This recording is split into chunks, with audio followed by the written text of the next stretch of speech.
Hey everyone, I just finished a great episode with my friend Kyle Nolawski. He corrects me a couple of times because I always thought it was Nolawski, but we just got off the golf course. We just finished a podcast, and I'm really excited to introduce you guys to him.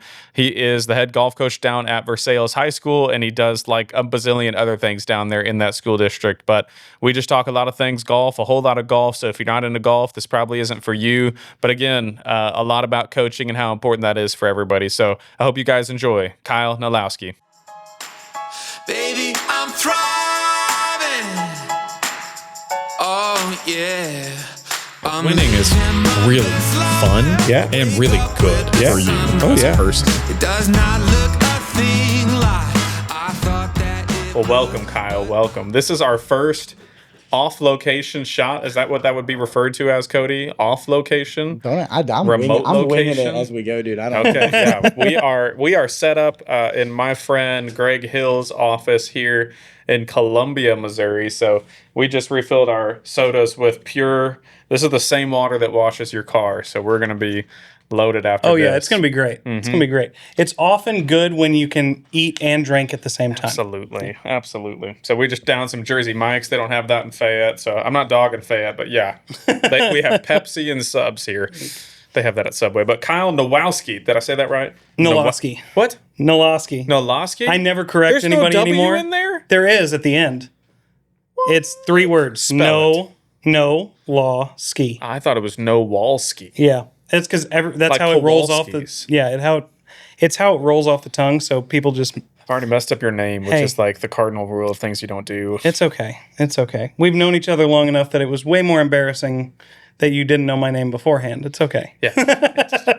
No, I mean, I was thinking about that, preparing for this conversation of met you in college. Mm-hmm.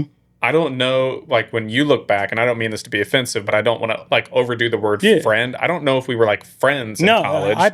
Honestly, it was just like, hey, you happen to be there. Right. And we both like having conversations where We had normal lots people. of mutual friends. Yeah. But like, Yeah. I don't think we ever hung out. No, not outside of like having Joe Ryan and them come in and Right.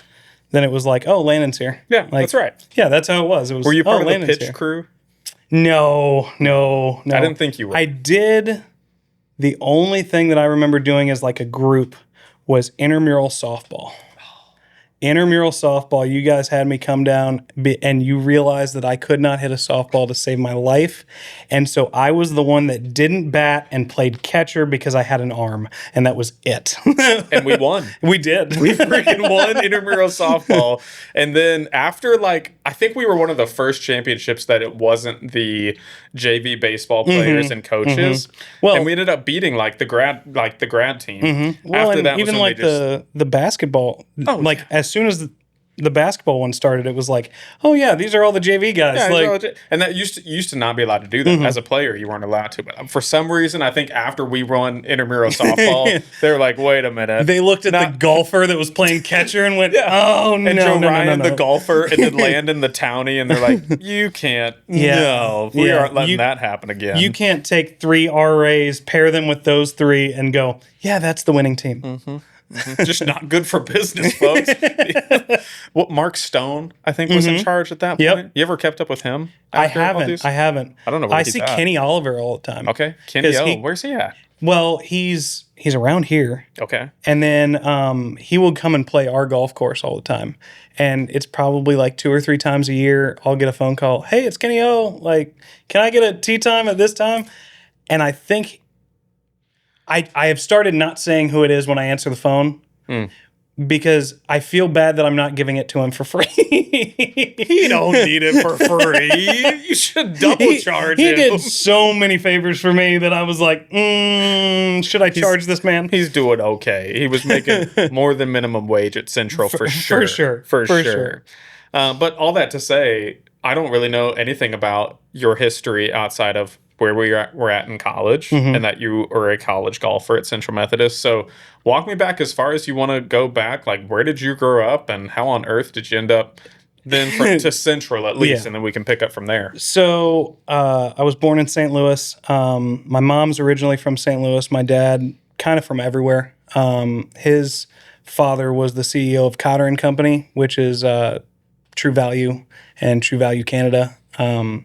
So he ended up moving to Chicago and went through high school in Chicago and played golf for SIUE. They met. Mom quit college when he graduated, and they uprooted and went to St. Louis. And then they had me probably a year after Dad got his PGA certification. So he was, working assistant pro salary at some old Jewish country club that I'm pretty sure I won't name drop, but it wasn't great. He didn't really like the people that he was serving Is this as in much. Chicago? No, it was in St. Louis. Oh, okay. I was like, is this a And- mafia? Yeah, golf no, course? there's stories about that he has that I will not deign to start dealing out there. Yeah, dude, I don't need that. But I don't need that. but he ended up getting an offer to be the head pro at Lake Valley when I was about 3. So we moved down there and Down to? Camdenton, Missouri. Okay. And I went to Camdenton up until 6th grade, where he got the offer to be at Rolling Hills, which is in Versailles. So I moved there, and from there it was like I was home. If there's a theme to my life, it is Versailles and golf. Like it's always been that way as long as I can remember.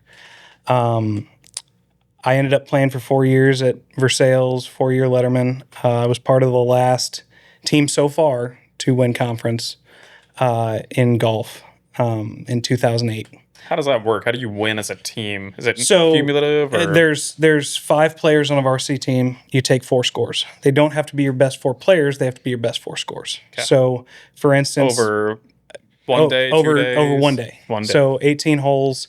You'll go out there, you'll play, and then once all the scores come in, let's say your 3-man explodes and shoots 120, and your 5-man happened to shoot 85 that day.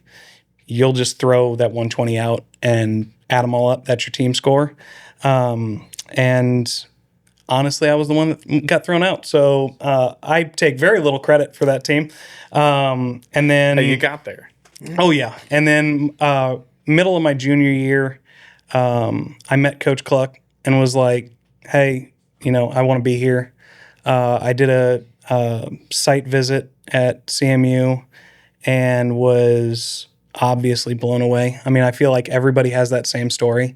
They get to campus and they just go, "Oh, this is different." Like, What this other is very campuses cool. did you visit? I actually had free tuition to Mizzou. Wow. And it scared the living crap out of me. What did? Freshmen weren't allowed to have cars, and I looked at what my class schedule would have been like, and it's like walking like 4 miles to and from different classrooms. And I was like, yeah, there's no way I'm making this. Yeah. There's no way I'm making any of these classes.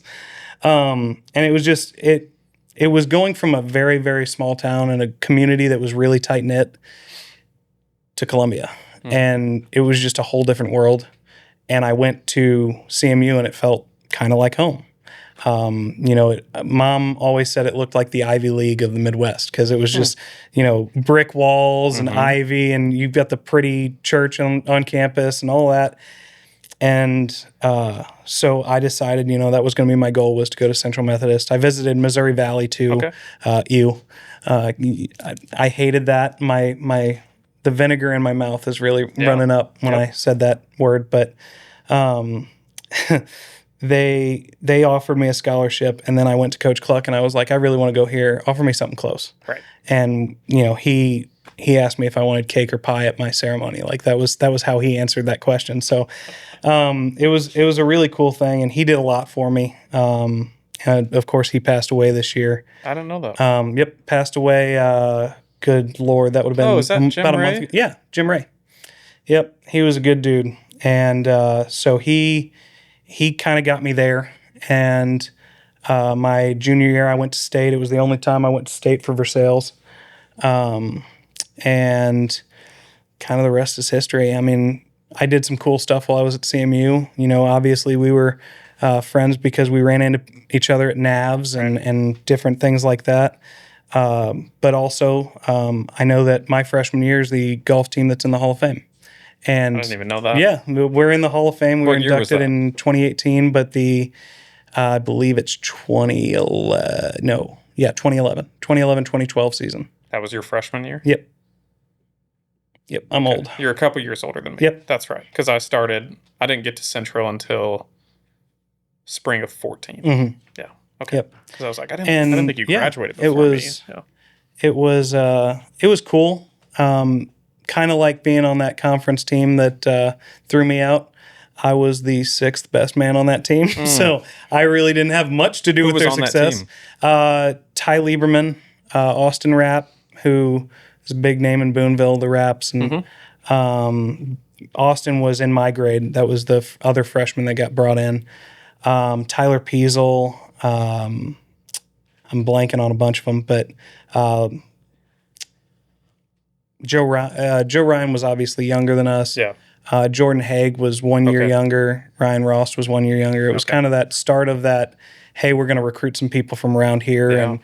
And that's what I really love about those teams is nothing wrong with international players, nothing wrong with anything like that. But it's a different feeling when it's all guys who grew up around here and kind of think the same way. Right. I look at, my senior year and my junior year, and I have based a lot of what I do as a coach based on those teams. Because, yeah, that freshman year team was awesome to be a part of. They were great guys. But the bond that we had junior and senior year, we were terrible.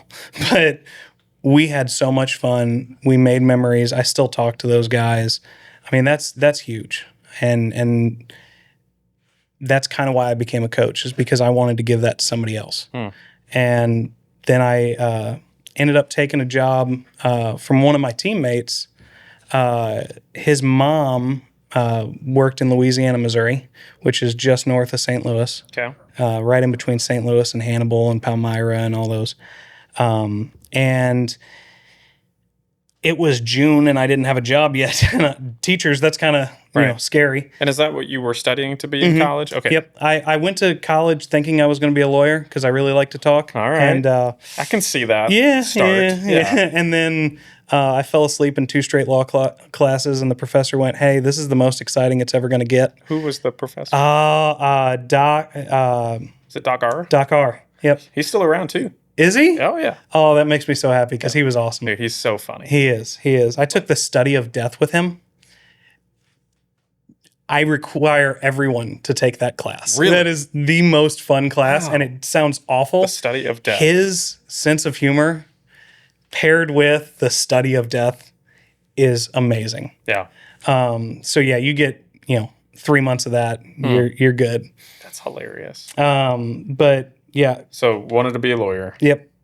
Found out that wasn't for you. Found out that wasn't for me. I went just because did you find it boring or like I found it boring in that a lot of the stuff I was like, really, who cares? Like, this is wrong, let's fix it type deal. Yeah. I was never one to like have to jump through hoops and crawl through the proper channels and all that, especially as a 18-year-old. I'll say it. It's a system that doesn't reward the truth. It No, rewards it rewards winning. Yeah, exactly. And I was like, this kind of sucks. And best case scenario, I get done with this, I'm great at it, and I end up being a defense attorney for people that I know did it. Like, you know what I mean? Right. And you can't really be choosy. Do you still like watching and like that whole like Oh, yeah. you watch Suits? Yeah, I watch Suits all Dude, the time. I am an attorney from just watching Suits. Oh, yeah. Plus, Meghan Markle has a nice smile, and you can, Yeah, sure. But then, And every one of us is like, I'm Harvey Specter. for sure. yeah. You have to think of yourself in your own head as Harvey Specter. I think that's what good shows do is each character gives you a taste of you, right? You find your. That's why I think The Office is so good because there's yeah. moments where like you're like, oh, I'm Jim, and then you're just moments definitely Dwight at some point. Yeah, right. Or Kevin, where you just can't stop staring at the M&Ms on your desk. Good shows do that. Or Toby, where you like say something and immediately just get shot down, and you're like, that's my Toby moment Yep. for the day. yeah. So Suits, and then have you watched not the movie but the new Netflix series, The Lincoln Lawyer? I have not. Oh, so I have not yet. it makes so when I watch military movies or stuff, I like do a bunch of push-ups and and then shot for guns. For sure. This one is like I do a bunch of push-ups and then I just interrogate my wife. That's what happens after I watch the Lincoln I'm sure Lawyer. she loves that. Oh yeah, dude. I'm sure she gets she loves that. deposed after. Where Yes. she'd be like, "Did you do this?" And I'm like, "Depends on what you mean by this." Just go ahead and walk me through your logic here. I want you to say that back to me I again. think that's the best part about media in general is the modes that it can put you in. Like I still, and this ages me a ton, but my dad is a huge Michael Jordan fan. He, obviously went to school in Chicago. Not that old. All right. Michael Jordan's not that. This part's going to be, Okay, yeah. I'm jumping the buckle gun. up, buckle He's up. like, but hold on. He had a bunch of Michael Jordan VHS tapes. I watched those nonstop before basketball games as a kid. I was the worst little kid's basketball player ever, but I 100% watched every single one of those because I thought I could dunk. Like pre-gaming. Oh, yeah. Right? You're like hours for the game. Oh, yeah. Wristbands on. Oh yeah, hours You're just before the like, game, I'm getting pumped. We had one of those vans that had the VHS tape in the car. Yes. And I'd be in the parking. rich Oh yeah, rich of folk, course, all of course. right. No, we couldn't afford it. We just had one. And we popped that open, and I'd be sitting there watching either the Michael Jordan. It's called "Come Fly with Me." Okay. And it's literally just a dunk package. It's Ball is Life yeah. before Ball is Life Dude. was a thing. That's just YouTube Shorts now. Like back when days were simpler. Though. Yeah, exactly. You could pop in that tape, only watch Michael Jordan, and then right after that, we had I would watch Space Jam because you gotta. Dude, my mom still has that movie hidden today. Oh, yeah, you because we weren't have allowed to. to watch it because it said "stupid" and "shut up" too much. Oh yeah, and he calls him because I learned it when I first started teaching because I taught third grade. And I was like, oh yeah, we'll watch Space Jam because they know I like basketball, and I put it in, and like the fifth or sixth scene, Daffy Duck calls him a nut job or a screwball or screw you or something like that. I'm like, oh God, I'm gonna get like 45 phone calls. This is gonna be a whole big thing. And So, Mom, you were right. for doing that. You were right. I gotta give credit where credit's due. Yeah. So, how were you raised? Were you raised kind of sheltered, or like Honestly- in a Christian home, or what was your upbringing like? Honestly, church wasn't a huge thing in our house. Like, we went to church. I was baptized. I was confirmed. I had, Sunday school and those types of things. Okay, confirmed sounds like, was it Catholic? Okay. Catholic. But once I got into about high school, they kind of gave me the choice because I was doing a lot. And when you're a high schooler who's in 3 sports and you're running around town and you're trying to get all your homework done, and you're trying to keep your GPA up, waking up at 8 o'clock on a Sunday is a lot harder. And and so they were like, we don't really want to fight you if you don't want to do this. So it wasn't a big thing when I was in high school. I kind of got back into it in college. And then as far as like actual media and like I was the least sheltered kid ever. I mean, there was obviously a limit, but I always talk about how one day my parents sat me down, and I am still convinced that it was just because Dad wanted to hear me laugh at Pauly Shore. But I was like 12, and they gave me Biodome on DVD, and they were I've like, never heard of it. "Oh, dude, watch it, Watch it. Okay. watch it." All right. It's Pauly Shore and it's just a bunch of '90s people, and they are they're big potheads that go into a biodome for a year. They get locked in, and all these scientists are trying to like actually do experiments and stuff, and they just screw everything up. And they're always hitting on the female scientists. They're always doing all that, and it's the raunchiest thing that you could have in the '90s, and I loved it. Yeah, it's probably rated like PG now. Yeah. Now it's PG-13 tame. at most. Yeah. Avengers is worse than it. Yeah. At one point he says, if you were yogurt, would you be fruit at the bottom or stirred? And I didn't know what that meant as a 12-year-old, obviously. But I feel like back then that was like the worst thing you could say on movies and still be like under the X rating. And now it's like, they're not going to get it. Put a PG on it. Who cares? Yeah. Well, and those kind of like quippy things were a lot more sophisticated roasts than, For sure. than now, which, so you coach high school. Yep. I coach high and middle school. And middle school. Yep. So what are the new sayings that you have learned? 6'7's a big one. My assistant. What's that? To be honest with you, none of us know. No clue. None of us know. When do you say 6'7"? When someone says 6 or 7. Like, it's legitimately, I think it's a song. Like, I think someone has a song where they say it in a weird way. All right. And so now, anytime you say, oh, there's about 6 or 7 carts out there, you'd go, oh, 6, 7. And that's like the whole thing. That's the whole thing. Cody, do you know what he's talking about? Yeah. Gen Zer? Young person? Do you know what 6, 7 is? Oh, hey. Cool. Cool. That's obviously a Gen Alpha thing. We have made it through. There's that one. You know, my chat GPT knows what it is. Skibbity was a thing for a Yeah. while. A lot Skibbity. of like that, like Skibbity, I know. Yeah, or that's like, that's all the brain rot stuff from YouTube and Or- TikTok. Or yeah, Yeah. you know, Dude, you guys are- this is what... I asked ChatGPT, what is 6, 7? Well, it's 67. 6, 7 is an integer, the natural number that comes after 66 and before 68. No, the Gen A, the Gen Alpha saying yeah. 6. I think I think it's a rap song. I want to say, because someone explained it to me at some point, and it's like his group or whatever, and they like say it in the beginning or something like that. I eventually catch on to the stuff because like I game a lot, so like a lot of that stuff just goes into gaming too. Like, Well, and that's the best part about being, I guess, in a teacher in my generation is we're still a part of that generation of, hey, I want to go play video games at the end of the night when I just want to relax, or I want to, go walk around. And you hear those things, and then you go, okay, I got to file that away and like look it up later so that when my kid says it in PE, I can yell at him and be like, no, we don't talk like that. I know what that means. Yeah, ChatGPT goes, I said, what's like the slang version? And it like just starts typing back to me in Gen Alpha. It's like, got it. All right, Chief. But anyway, listen basically, up. ChatGPT is like, it's just like an inside saying in that generation. Doesn't really mean anything. yeah, it's There's just- some references to it, but like, yeah. So if you say 6, 7, you're in. 6, Yeah. 7. Yeah, it's like the password to the speakeasy in our times. that There like you go. 10, is that Yeah, like, yeah. so like 10-4?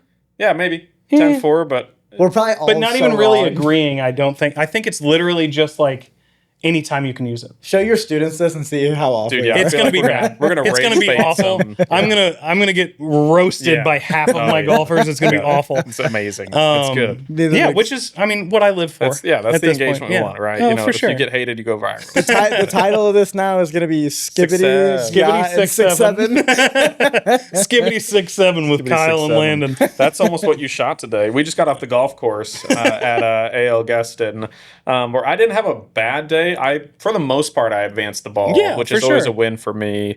So And I shot. I mean, at least we identified the ones that went poorly. Yeah. Like we knew what was going on. yes, but I still kept shanking it, and I was just like, that shouldn't have. Although I wasn't actually shanking those; they were way on the inside of the club face. So either way, I shot an 86, y'all. Probably more like an 88, but I did like if I had to take a drop, I'd take a couple strokes and things like that. And We you live for shot honesty. 72. 72. Yep.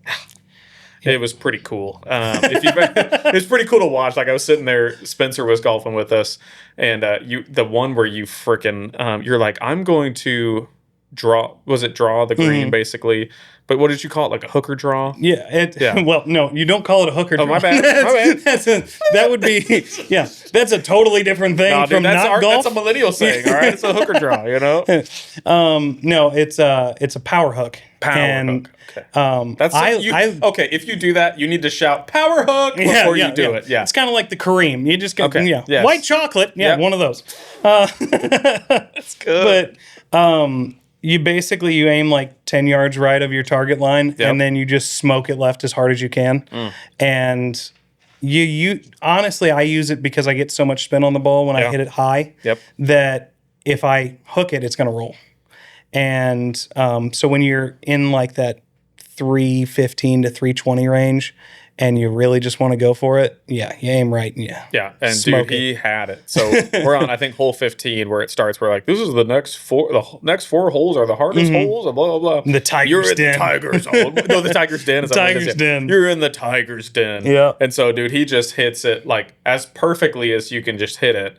And then I'm like, I'm gonna try it. And I just go just straight down into the creek. I was like, oh, okay, all right. But luckily that was my second ball for fun. The first ball I hit about 80 yards forward with my drive, and then got my tight lies up to the green. I was gonna say we made the same score on that hole. I know, that's what's crazy. So I'm like way over the hill, and I probably have like a 50-yard pitching wedge shot, and it's a blind shot. I can't see anything, and I'm just like, whatever. So I just pop it up the hill. And I hear you go, oh! Yeah. And I'm like, dude, he's messing with me. Did I hit him in the head?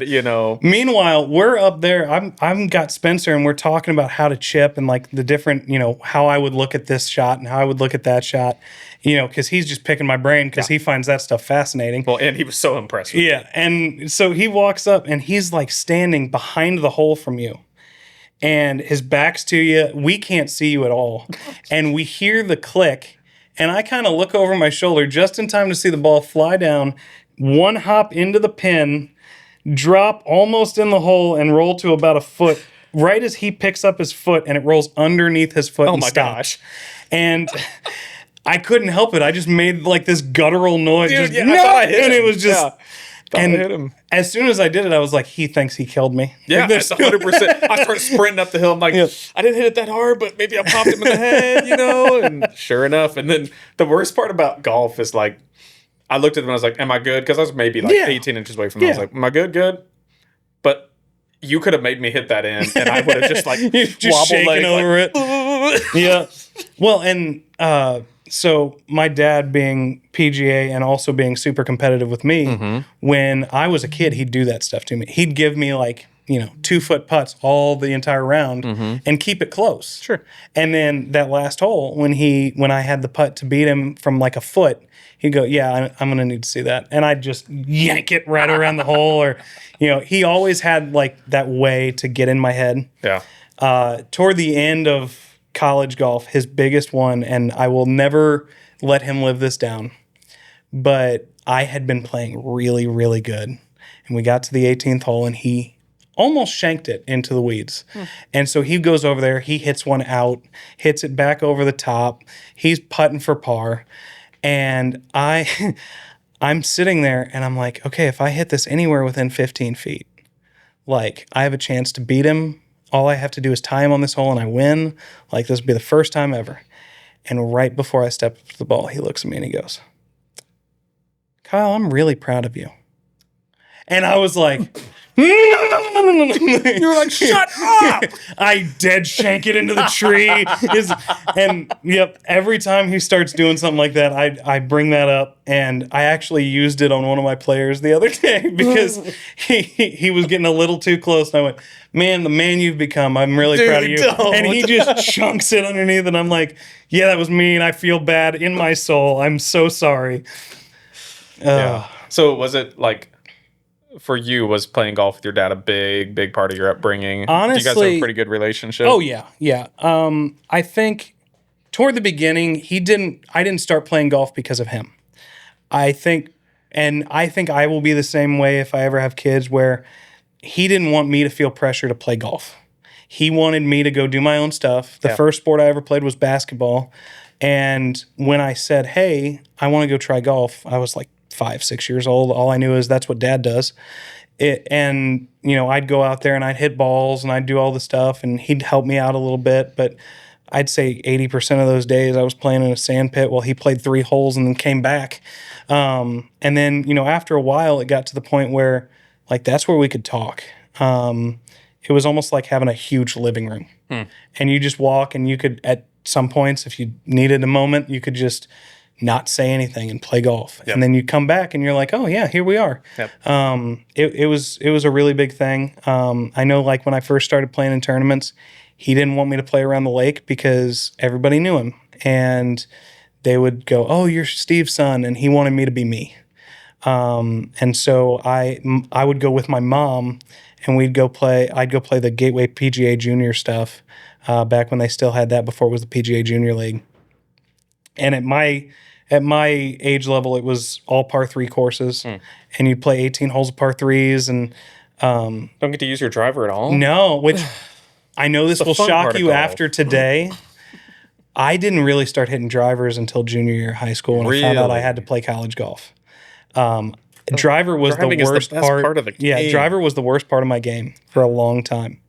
Well, I mean, know your shot. You know, Yeah, if you- exactly. yeah. I just hit 4 irons off the tee, and I went down there and played in the St. Louis stuff and Gateway PGA stuff, and then Lake Ozark Junior Golf Association, that junior tour that they had down there before MGA took it over, was a big part of my life. I was kind of one of the first few, that really played in it for the whole time. Paul Leahy, who's still at Margaritaville at the Oaks, he was, one of the guys that kind of rooted me on. I played with his son for 6-7 years. I think I'm playing 6, that 7. course next week. Oh yeah? Yeah. You'll love it. Will I? You'll love it. You will hate how many trees there are, but you will love All right. it. All right. There's a lot of really cool shots on that golf course. Sweet. I would say do not play the tips. It's a scramble.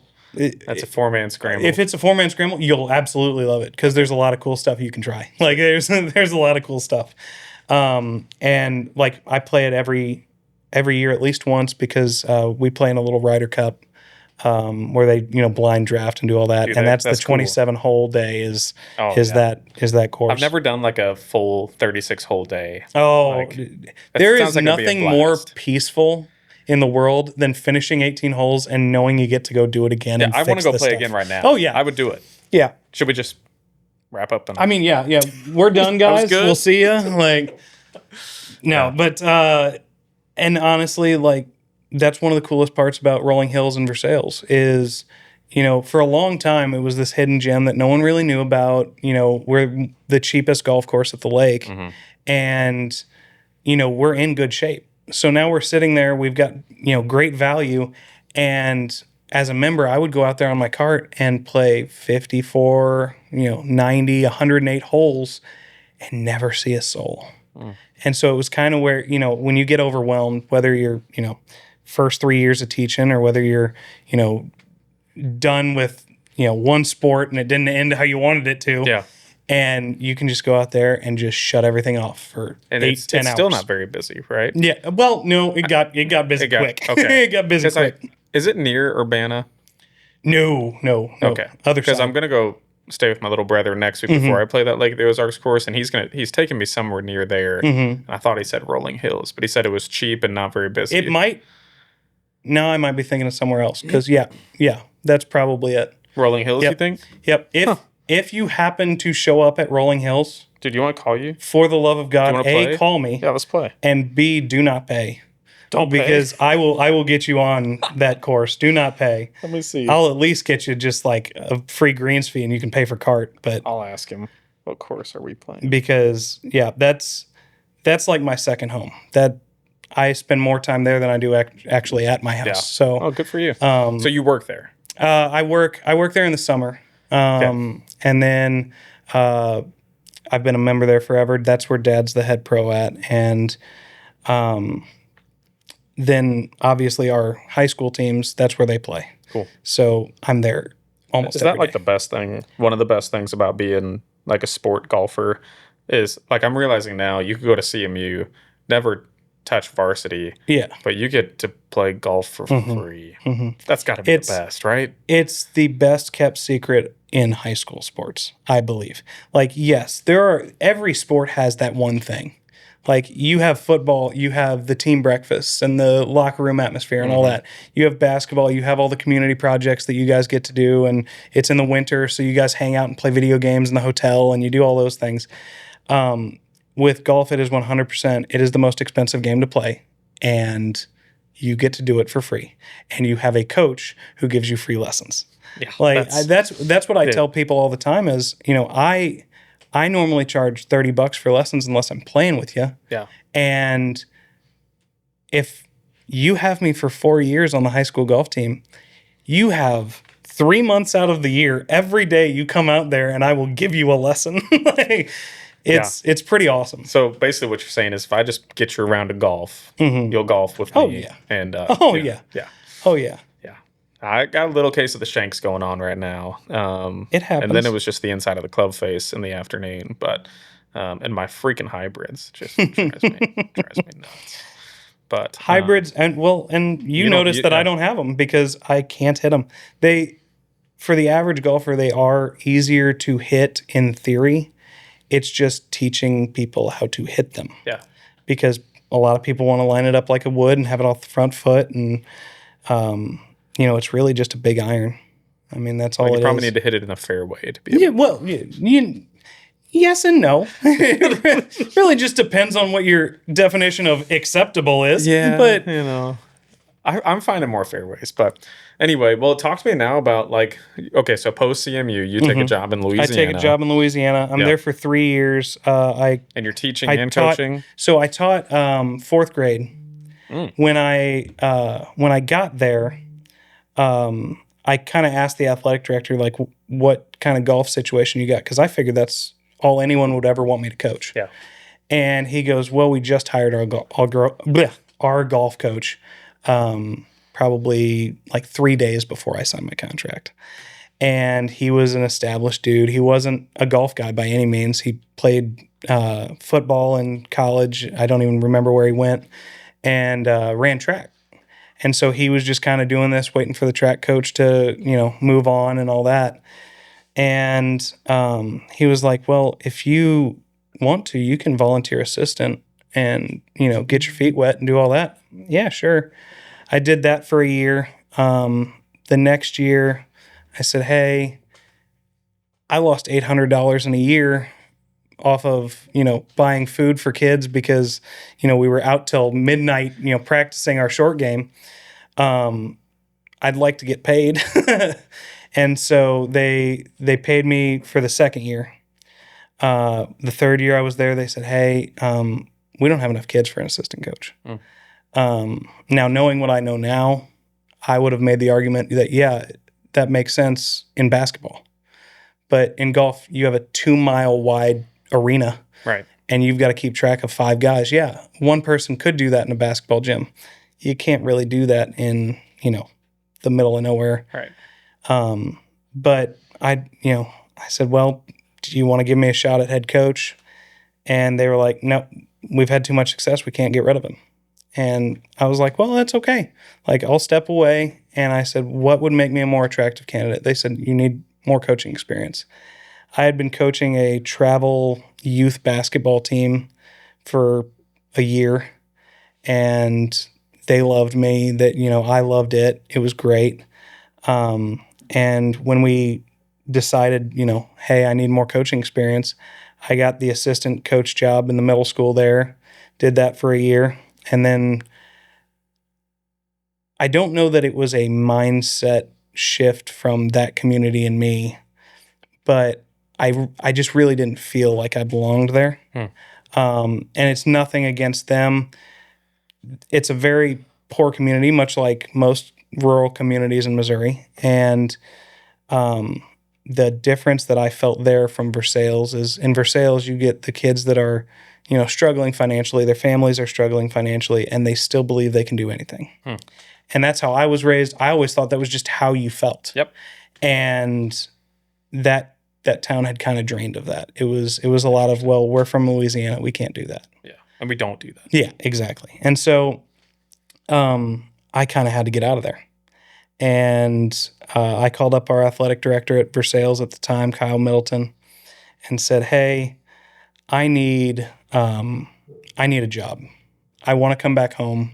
I know you have a golf coach opening. I'm going to take a leap of faith and hope that you will hire me at some point in the near future for a teaching job. I'm going to tear up my contract, and I will sign up to be a golf coach.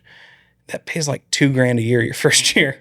And so you're like, okay, this is gonna be rough. And so I got my bus driving license as like a side gig. And would you get $100 a route for that? Well, it's different. It's by the hour. It's 26 something an hour, which, I mean, not bad. And then if you drive an activity that you're not coaching, which I never had that experience, I was always coaching, but they pay you wait time, which is half time for that entire period before you drive them back. Nice. Which, it's a great gig and it's a great way to make extra money. Teachers are always looking for that. And coaches are always looking for that. So you're bus driving and then you were coaching for $2,000 a year. I'm assuming you had to do something else? Yeah. So my master plan was to move into my parents' house that I grew up in. Genius. And I was going to live there for 3 months until I found something that I could do full time, and then save up and buy something somewhere. Yeah. I got a call probably 2 weeks before school started. Hey, we need someone to help with speech.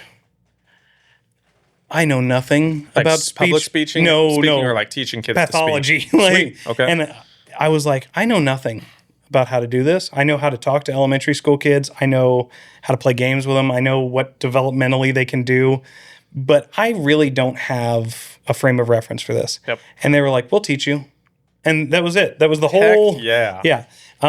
It was not a super great experience, but I was back home and I loved it. Yep. And then at the end of that year, I was approached by my middle school principal, and I had been coaching middle school basketball in the winter, and I had the developmental league, which was basically, you had your A team and your B team because we didn't do 7th and 8th grade that year. Now we just have 7th and 8th, but we had your A team and your B team, and then we had the kids that got cut. I didn't like that we cut kids. So I said, well, make me a second assistant. I'll go in, and credit to Jason Allison, who now coaches softball at Lincoln. He's amazing. And he kind of came up with this idea and just pitched it to me. And I was like, yeah, this is great. And all the kids that got cut from 7th and 8th grade, we combined into one team. And we said, if we get to play one game, that's a bonus. We ended up getting put in the 8th grade tournament. It was a bloodbath, but he said that he really liked watching me coach because I'd go down the hallway and, you'd have these kids that were struggling on the court and were doing all those things, but they'd always be happy to see me. They'd always be pumped about the next game, which we were going to lose by 80. And they knew that, but they were like, nah, we're going to do this. We're going to, get better and do all those things. And he really liked how I approached that. And so he had a tiered math job that was basically, if you remember the kid in your high school or your middle school that hated math, it was a math class full of those kids. All right. And it was like, hey, teach these ones. Like, you can go a little bit slower. You can, find new ways to do it, all of that stuff, which is my bread and butter. I love that kind of stuff. Yeah, I love it sounds being like able I'm to. hearing a theme of like you get the misfits of basketball, Oh, you yeah. get the misfits of that. Like, why do you love that? I think a lot of it is why they became misfits. I mean, and now that you say that, when I took over golf, it was kind of the same way. But I think the story behind misfits is always the most important part. You go into, I'll use the math as a great example. The kids that hate math don't hate math because they were ever bad at math. They hate math because someone told them to hate math. And whether it's, on TV, everything that you ever hear about math homework is that it's the worst thing in the world. Whether it's, their parents going, well, I was never great at math, so you're never going to be great at math. It's the first thing that you learn that's not just rote memorization. I mean, yes, if you want to learn your multiplication tables, you can buzz through those immediately, but it's problem solving. Yep. And so, And there is one answer. Exactly. It's not like you're writing a paper. Yeah, it's There not is problem writing an solving, but essay. there's one answer. It's not going to like I know we go to in first grade, we talk about how first grade is like the first time they really get real math. Like, it's not just like learning the numbers, learning simple addition, things like that, where they have to kind of problem solve their way through a system. And being able to do that right off the bat is very rare. And so encouragement plays a huge role in that, and not hearing those negative things. Well, I mean, if you have that in anything, you're going to have the same result. Right. So for me, what I did was I said, okay, listen, you don't like math. I don't like math. Like no one really loves math that other than like the 15 people that major in it and Yeah, and then when they probably describe why they love math, it's not like I love chocolate because it tastes good. It's Yeah, like they no. love math because it's the process of how you Exactly. get to. I'm Exactly. somebody who I liked things that I was good at, and I was good at math because I could follow the logical framework. But when it came to like multiple choice questions unrelated to math, I would rather write a paper than do a multiple for choice sure. test. For sure. Because I can talk and Yeah, we can explain where I'm expand getting and there. your Which doesn't work well for yeah. science. Well, so. no, it'll still explode. That chemical will still periodic explode. element is this? Which one is it? Not, the CZ? I don't know. Yeah, I don't understand why those letters. No, I do not want to memorize a table. Yeah. And so I think that like going into that, I basically went, I'm going to show them how I did math. And my way of doing math was playing it like a game. I mean, my dad taught me that. That was grades were a game. Everything was a game. You accrue points and you see where you land. Yep. And so I went in and I was like, I'm going to teach you how to take a test. Like that was the first thing we did. And that I'm never advocating for teaching the tests of anything, but being able to go, okay, the problem solving skill of saying, okay, I got this formula. These are the 4 answers they gave me. If I don't know how to solve for X, I'm going to replace every X in there with the first number they gave me. If it works out, Yep. cool. Yep. If not, move on. Right. And Man, that would have been helpful. right. And then once you do that, then they realize they can think through it and they're not the kid that they thought they were. Yeah. I did the same thing with basketball. I taught them how to analyze patterns. And What do you mean? so we had a kid, I'll never forget this. We taped a square. It was 2 feet outside the right block. Okay. And I said, you're not allowed to shoot there. And the only reason that I said that is because every time he would drive, he would stop, he'd back up, and he'd shoot there. And I said, if you make it from there, it doesn't count. And we played one-on-one for like 4 hours, and he never took a shot outside that box because he was a 7th grader who that's the only move he knew. Wow. And finally, I was like, would you like to know how not to do that? And being able to see results and see patterns. And, that's why I think watching film, even at the middle school level, like we have huddle cameras. We're not watching film to watch the other guys. No. We're not scouting a 7th grade basketball game. What we are doing is I'm going, okay, see here where you jogged? Yeah. Now watch how that affects this play. Yep. You missed the shot, you hung your head. Now, on that next defensive possession, watch your effort. Yeah. And, things like that, if they can visually see it, it's powerful. Yeah. Well, that And- was, I think, when I'm trying to work with younger people, it's getting people, like, I'm trying to get them to explain, why did you just make the decision that you made? And yeah, filming, like, what I should be doing right now if I want to improve my golf swing is I should probably film it, look at it, Yeah. and be like, what are you doing? What is Yeah. that? But, like, where did some of that analysis, was that something that you were kind of raised with that kind of standard? Yeah, I think a lot of it was I was, not to toot my own horn, I was a very gifted little kid. Okay. I was in the gifted program and did all that stuff. But honestly, most of that was me gaming systems. Like it was, when I was little, I knew that people would be impressed if I knew how to read. And there were these books on tape that came with the book. And I would just sit there over and over listening to that and just looking at the words and kind of timing the cadence. And I would figure out what those words were. Yeah. And See, but that yeah. what you said there, though, sounds like you said, Memorization. well, no, but you said you knew that it would impress people. Mm-hmm. That sounds more like the motivation than the game, Oh, yeah. right?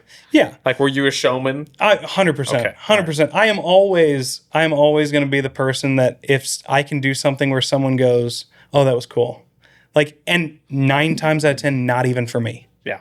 Like that has grown into like a whole thing where I want other people, especially like the kids that I have, the community that I'm a part of, if I can do something that they go, wow, we have this, or wow, this came from us, that's huge to me. Something to be proud of. Exactly.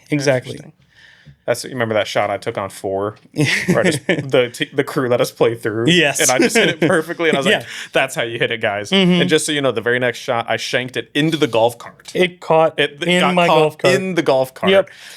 Yep. And I still made par. Hey, they didn't see that one. Yes, they did. They heard it. Yeah. You can blame it on Spencer. Yeah, that's right. That was probably Spencer. He killed a snake on that hole too. It was great. He did. Man, he hole did. 4 was wild. It was different. It was different. I also think I might have hit that drive 350 yards because we never found that ball. It's probably still traveling. Yep. No, it was good. So gamifying things, having something to be proud of, having something to be proud of as an organization, less about you, more about why do you want that for other people? Is that just like, obviously I can see the benefits of feeling very proud of where you came from. Yeah. You seem very proud of where you came from. Oh, for sure. Yeah. For sure. I think a lot of it, and I wasn't always this way as a coach. I know that people that had me my first 2 years or my first 3 years at Louisiana, I'm a totally different human. And part of that is growth and part of that is maturing. But also, I owe a lot to Mizzou as well. I got my master's in, they advertise it as positive coaching. What it actually is education in school counseling and psychology with an emphasis in sports. And basically, your final capstone project is you build out a program. And I had just gotten to Versailles when I got there. And it was, I ended up writing a 50-page binder about what I wanted the golf team to be. And the very first page of it, you have to write why you are who you are and why you are doing the things that you're doing. And what does that say? It took me a long time to write that part. Yeah. But I realized that without golf, I don't know where I am. Without golf as a part of my life, I don't get a lot of the opportunities that I've had. I don't get a lot of the friends that I've had. If I think about it for too long, if I don't go to CMU to play golf, I don't graduate college. I had a 1.9 GPA my first semester. Jim Ray Cluck saved my life. I'll say that forever because he pulled me into the office and he goes, "You were supposed to be the one that I didn't have to worry about." And it broke me. And he made me go to like 12 hours of study hall a week the next thing. Threatened to kick me off the team if I didn't make the dean's list, did all those things. And really, later on, he would tell me that it was because he knew that I was better than that. And, I wouldn't have had that. I wouldn't have had the people that I fell back on. And a lot of that came from Versailles. And so when I was thinking about what I wanted to do with my life and teaching and coaching, I thought how special that would be to be able to do that for somebody else. I'm lucky enough I get to work with a lot of the coaches that coached me. I'll shout him out again because I'll never stop talking about him, but Jason Vansel. Jason Vansel still's social studies teacher in the high school. He has stepped away from coaching. He's he's the board president in that little league that I help run. Which we do like 7 sports, something like that. It's awesome. And it's for all the kids in the area. I invented Little League golf for them and we did that and that's a blast. But honestly, he has a lot to do with how I feel about it because we sit there and talk about how we can fix things for kids that are growing up in our area. And I think every coach at some level wants that. And it's just a matter of not being afraid to look corny. Not being afraid to be the guy that's like, no, I will love this no matter what happens. Everybody has the people that, hold on, my mom is calling me. So we're going to. You can answer it. You can answer. No, I will answer it. That'll be good. Hey, Mom. I am currently on air. Would you like to be on air, or would you like me to go ahead and hang up? Love you. She goes, I'll hang up. I'll hang up. No, but I think every coach wants that. I really do. I just think that a lot of times you want to be the guy that goes, oh, hey, I am this person and I am the guy that everybody looks up to. But they also equate that with being like the stone cold, badass. Right. That like everyone's afraid to talk to. Right. And you Like, can't do that. I don't want anybody to know me, so I'm a mystery Yeah. kind of guy. So what does page 1 of that 50 say in a nutshell? In a nutshell, it says that the first 2 years of me being a coach, I did everything wrong. And that I owe everything to the sports that I love. And if I can make as many people as possible have the opportunities that I have, then I've done my job. So it sounds like you love your life. Oh, for sure. And you want people to have that For sure. life. When did you decide to become a coach? Was it that moment with Cluck? Honestly, Or had you always wanted to be one? Honestly, I don't know that it was ever really a decision. I really don't. I decided I wanted to be a teacher. Intro to teaching. With who? Hackman? She had short little gray-haired lady. I can't remember her name. She actually did my student teaching stuff too. So Central Methodist. Yep. Short little great hair. oh man, she was a sweetheart. Can't believe But it. my advisor, Dr. Gold, Okay. she was like, we'll just put you in every intro class. And if you start hating it, you just tell me and we'll switch. I love educators. Like Yeah. that. Like, Sometimes you just gotta like break the rules a little bit. yeah.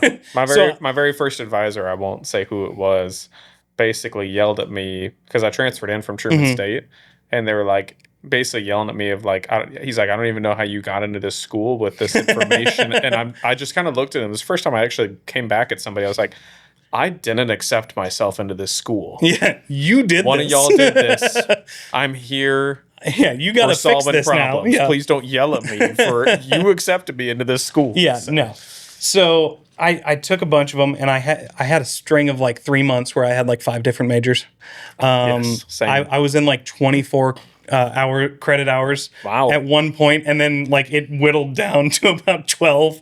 But I went to the first day of Intro to Teaching that we had to go and like observe a class, and it was at Daly Elementary School. I really wish that I could shout out this teacher, but I was a freshman in college who was probably hungover that day and really didn't pay attention to what her name was. But I was sitting in the back, What and class was it? Can I guess it? it was like second grade. Dude, it could have been was it short, blonde haired? To be honest with you, I Dude, can't if it even was picture second her. grade, it could have been Miss Stevens. Anyway, go ahead. So- Sorry. Yeah. She realizes that I'm kind of just sitting there doing nothing, Yep. and she says, "Hey, we're going to a bathroom break. When we come back, we're doing time zones." She goes, "This is how I normally teach it. I'm just trying to shake things up. Think about how you would teach this, and maybe you'd teach this one." And I don't know why she did this. She might have been hungover. I have no idea. But Don't do her like that. yeah, no. Yeah, cut that. But honestly, I just sat there and I was like, how would I want to learn this? And I saw a little foam football sitting on her desk. And so I picked up the football and I got the desk situated into like 4 different zones of the classroom. They came in, they sat down at their seats, and I go, okay. I said, I'm going to explain to you what a time zone is. And then we're going to pretend this football is an airplane. And this is the entire United States. And I'm going to give you a city. And so you're going to be this city, and you're going to be this city, and you're going to be this city, and you're going to be this city. And I want you to try and stump your classmates. So what you're going to do is once you think you've figured it out, you're going to take the ball, you're going to yell out a time, and you're going to throw it to one of the other states. And whoever catches it has to tell me what time it is. And I don't know why. Good but Lord, that's creative. yeah, like it was just off the top of my head, like, hey, this is, how I would want to learn this. Well, I get, done with that, and, I keep going back, 2 or 3 times, and I keep enjoying it. And I'll never forget this little kid. He was a little dark-haired kid. You could tell he didn't have much at home. Like, you just see those kids and you go, Right. I want to make your life better. Yep. And he walked up to me and he said, I never want to miss this class when you're in it. And I was like, this is what I want to do, right? This is what I want to do. Like, because I always loved going to school. I never understood why kids didn't love going to school. And it was the kids that didn't have a great life overall. Right. And this was just part of it. Yeah. And instead of being the best part of it. Yeah. And so I wanted to be that. I wanted to be the best part of their day. I wanted to be the support they had. And that kid changed my life because he put to words what I wanted to do. Yeah. And then when I got to Louisiana and I started coaching that little kid AAU style basketball team, and we those kids had played 1 year in the grade below them and had never won a game. And we got second in the league that year. And watching their face as we got like awards and like we took pictures, and there's a picture of a very skinny me. Like, there's pictures of me holding this award, and I'm flanked with these just kids and just their smiling faces. I'm like, I never want to not do this. Yeah. Like, people talk about retirement all the time, and I just go, I might just die here. Dude, and that's like this that's is what great. you want out of your job, is like to do it as long as you can. Mm-hmm. There's no, I was taught, somebody is probably smarter than me and will clean me up, but the idea of like retirement age and things like that was invented back in the Industrial Revolution to get people out of the workforce. Yeah. For me, because I try to be rooted biblically, there's no biblical framework for retirement. No. It's actually work was created pre-fall. Work was created to be a good thing. Yeah. It just got really hard after the fall. Yeah. I was gonna say, let's be real here. Carpenter did not mean what it means now. It's a very different type of work. Yes. But on the other side of it, like when you have something like that and like I say to all the elementary PE kids I have now, I go, when kindergartners come in, the first thing that we do, this first activity, and it's so stupid, but so fun, I take a dog toy that's a chicken. And that one? Mm-hmm. Yes. And I found it in the back of the sports equipment closet. Like, I have no idea what it was used for originally, but and I originally did this just to annoy my A+ tutor because he was one of my golfers, and I knew that he hated cheesy stuff. So I named it Chatterbox Chicken. It helped me teach kindergarten for the first week, and we would sit in a circle, and I would do the little thing where I make like the chicken look at kids. And they would sit there and they'd try and be as quiet as possible and not try and laugh because whoever the quietest one is, he's going to fly to them. They're going to catch him. They're going to stand up. They're going to say their name. And then I'm going to ask them a question that then I'm going to answer after they answer. And the one that I always end with is, what do you want to be when you grow up? And when they say, oh, I want to be a doctor or I want to be a lawyer, I'm like, oh, that's awesome. And then they throw it back to me and they go, when I grow up, I want to be me. Like, I want to be what I'm doing right now. I want to play stupid games with kindergartners and then go out and coach golf and basketball. Dude, yeah. Like, I have my dream job. Yeah. I don't know why I would want anything else. And I think kindergarten, first grade, second grade, they believe me. And then third grade, they go, he can't possibly want to do this for the rest of his life. And then by fifth grade again, they're like, he's having a blast. I don't know why he would move. That's good. That's good. I'm trying to think. It's the best gift you can have. Yeah. So you're coaching golf now. Girls, boys? Both. Both. So I took over when I got there. I coached the boys team. We didn't have a girls team. Okay. When I took over, there was a girl named Sydney Snyder. She was a junior when I got there. She'd been on the team all 4 years. And just watching her and how she interacted with the team, how she interacted with everything, you could tell that she was an afterthought to every coach she'd had. Now, I'm not saying those guys were bad guys, but when you have a competitive sport and you've got a boys season and you've got the one girl who can only hit it half as far and she's playing from the same tees, Yeah, you're throwing that card Yeah, away. yeah. At some point, you've got to focus on everybody else, and she needed help, and that second year was COVID, and it was her senior year, and we had a couple of colleges reach out like, "Hey, we'd love to have her, but her score needs to go down by about 5 shots every 9 holes." And I told her that, and she went into like expert work mode. Like all winter, she would come in at 6 a.m. and putt in my office because it was just like, hey, I know he can work on this. Yeah. And we had gotten it down where I was very confident she was at least 5 shots less. And COVID happened and we never had a season. And fall had a season. Well, fall is when girls golf is. And for some reason that stuck in my head. And I was like, she was an afterthought for 4 years here. And that's not fair. And like I said, I coached this to give kids my opportunities, and I would have never had that happen. And so 3 years ago, this is our 4th season that we just started yesterday. But 3 years ago, we announced the first girls golf team, and we haven't looked back. It's been awesome. Yeah. But yeah, It sounds like some epic things are happening surrounding golf in Versailles. Oh, yeah. So they're Yeah, building a facility for you guys? So That's this is sweet. this is the coolest thing that has So ever jealous. happened to me as a coach. Is I mentioned offhand something 3 years ago at a CMU Booster Club event where I was like, man, it would just be cool if we had what I had at CMU, and it was the simulator. And back then we were at the Mark Robb, I can't remember the full name of it. Like Puckett Fieldhouse or No, the other one. The one where you would have like racquetball and all that stuff. They named it is after Puckett Mark where the Robb. basketball court is? Yeah, Then I know Puckett. what you're talking about. Yeah. Yeah. But they named it after Mark Robb. That's rec. It's the rec center. Yeah, the rec center. Yeah. So we would go in there. They'd set up the simulator in there, and they'd put a piece of turf down in the racquetball court. But that helped me out a bunch because, when you have a spring golf season, you've spent the last 3 months indoors not touching a golf club. Right. You're rusty. Like Yep. it takes a while. And I was like, that would just be so cool, never have rust or be able to knock the rust off that first week and be done.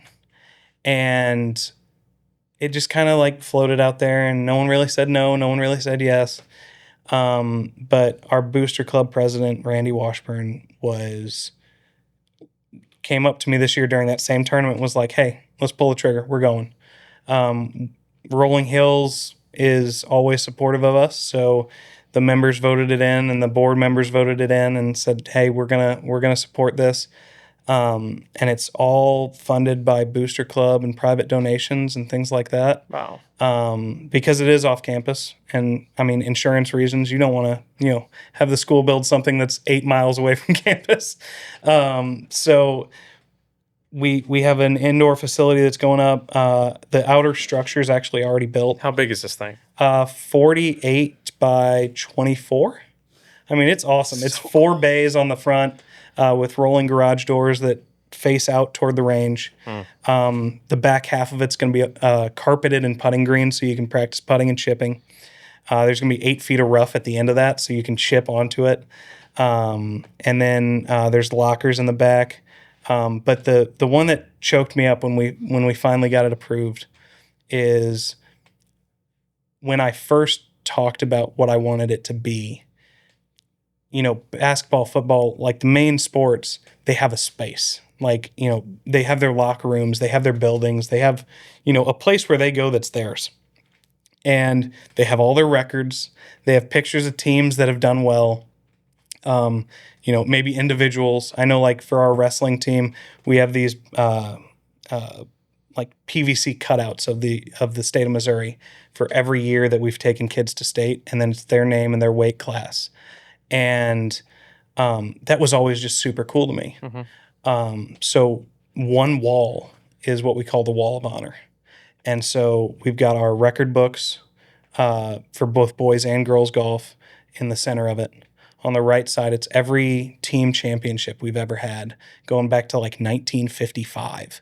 And then on the left side, We have every state qualifier Versailles has ever had, denoted by A, if they made it more than once, their name's on there more than once, and B, if they got all state or they won state, their name looks different so that you can easily identify it. And I think the coolest thing for me is going to be when we finally have it built. The first person to change something on that wall is going to be the moment where it all comes together, because it's going to be a ceremony. It's going to be a thing that kids want to do. Yeah. You know, as you're a freshman, you're walking in there and you walk in there and see all the things you want to do over the next 4 years.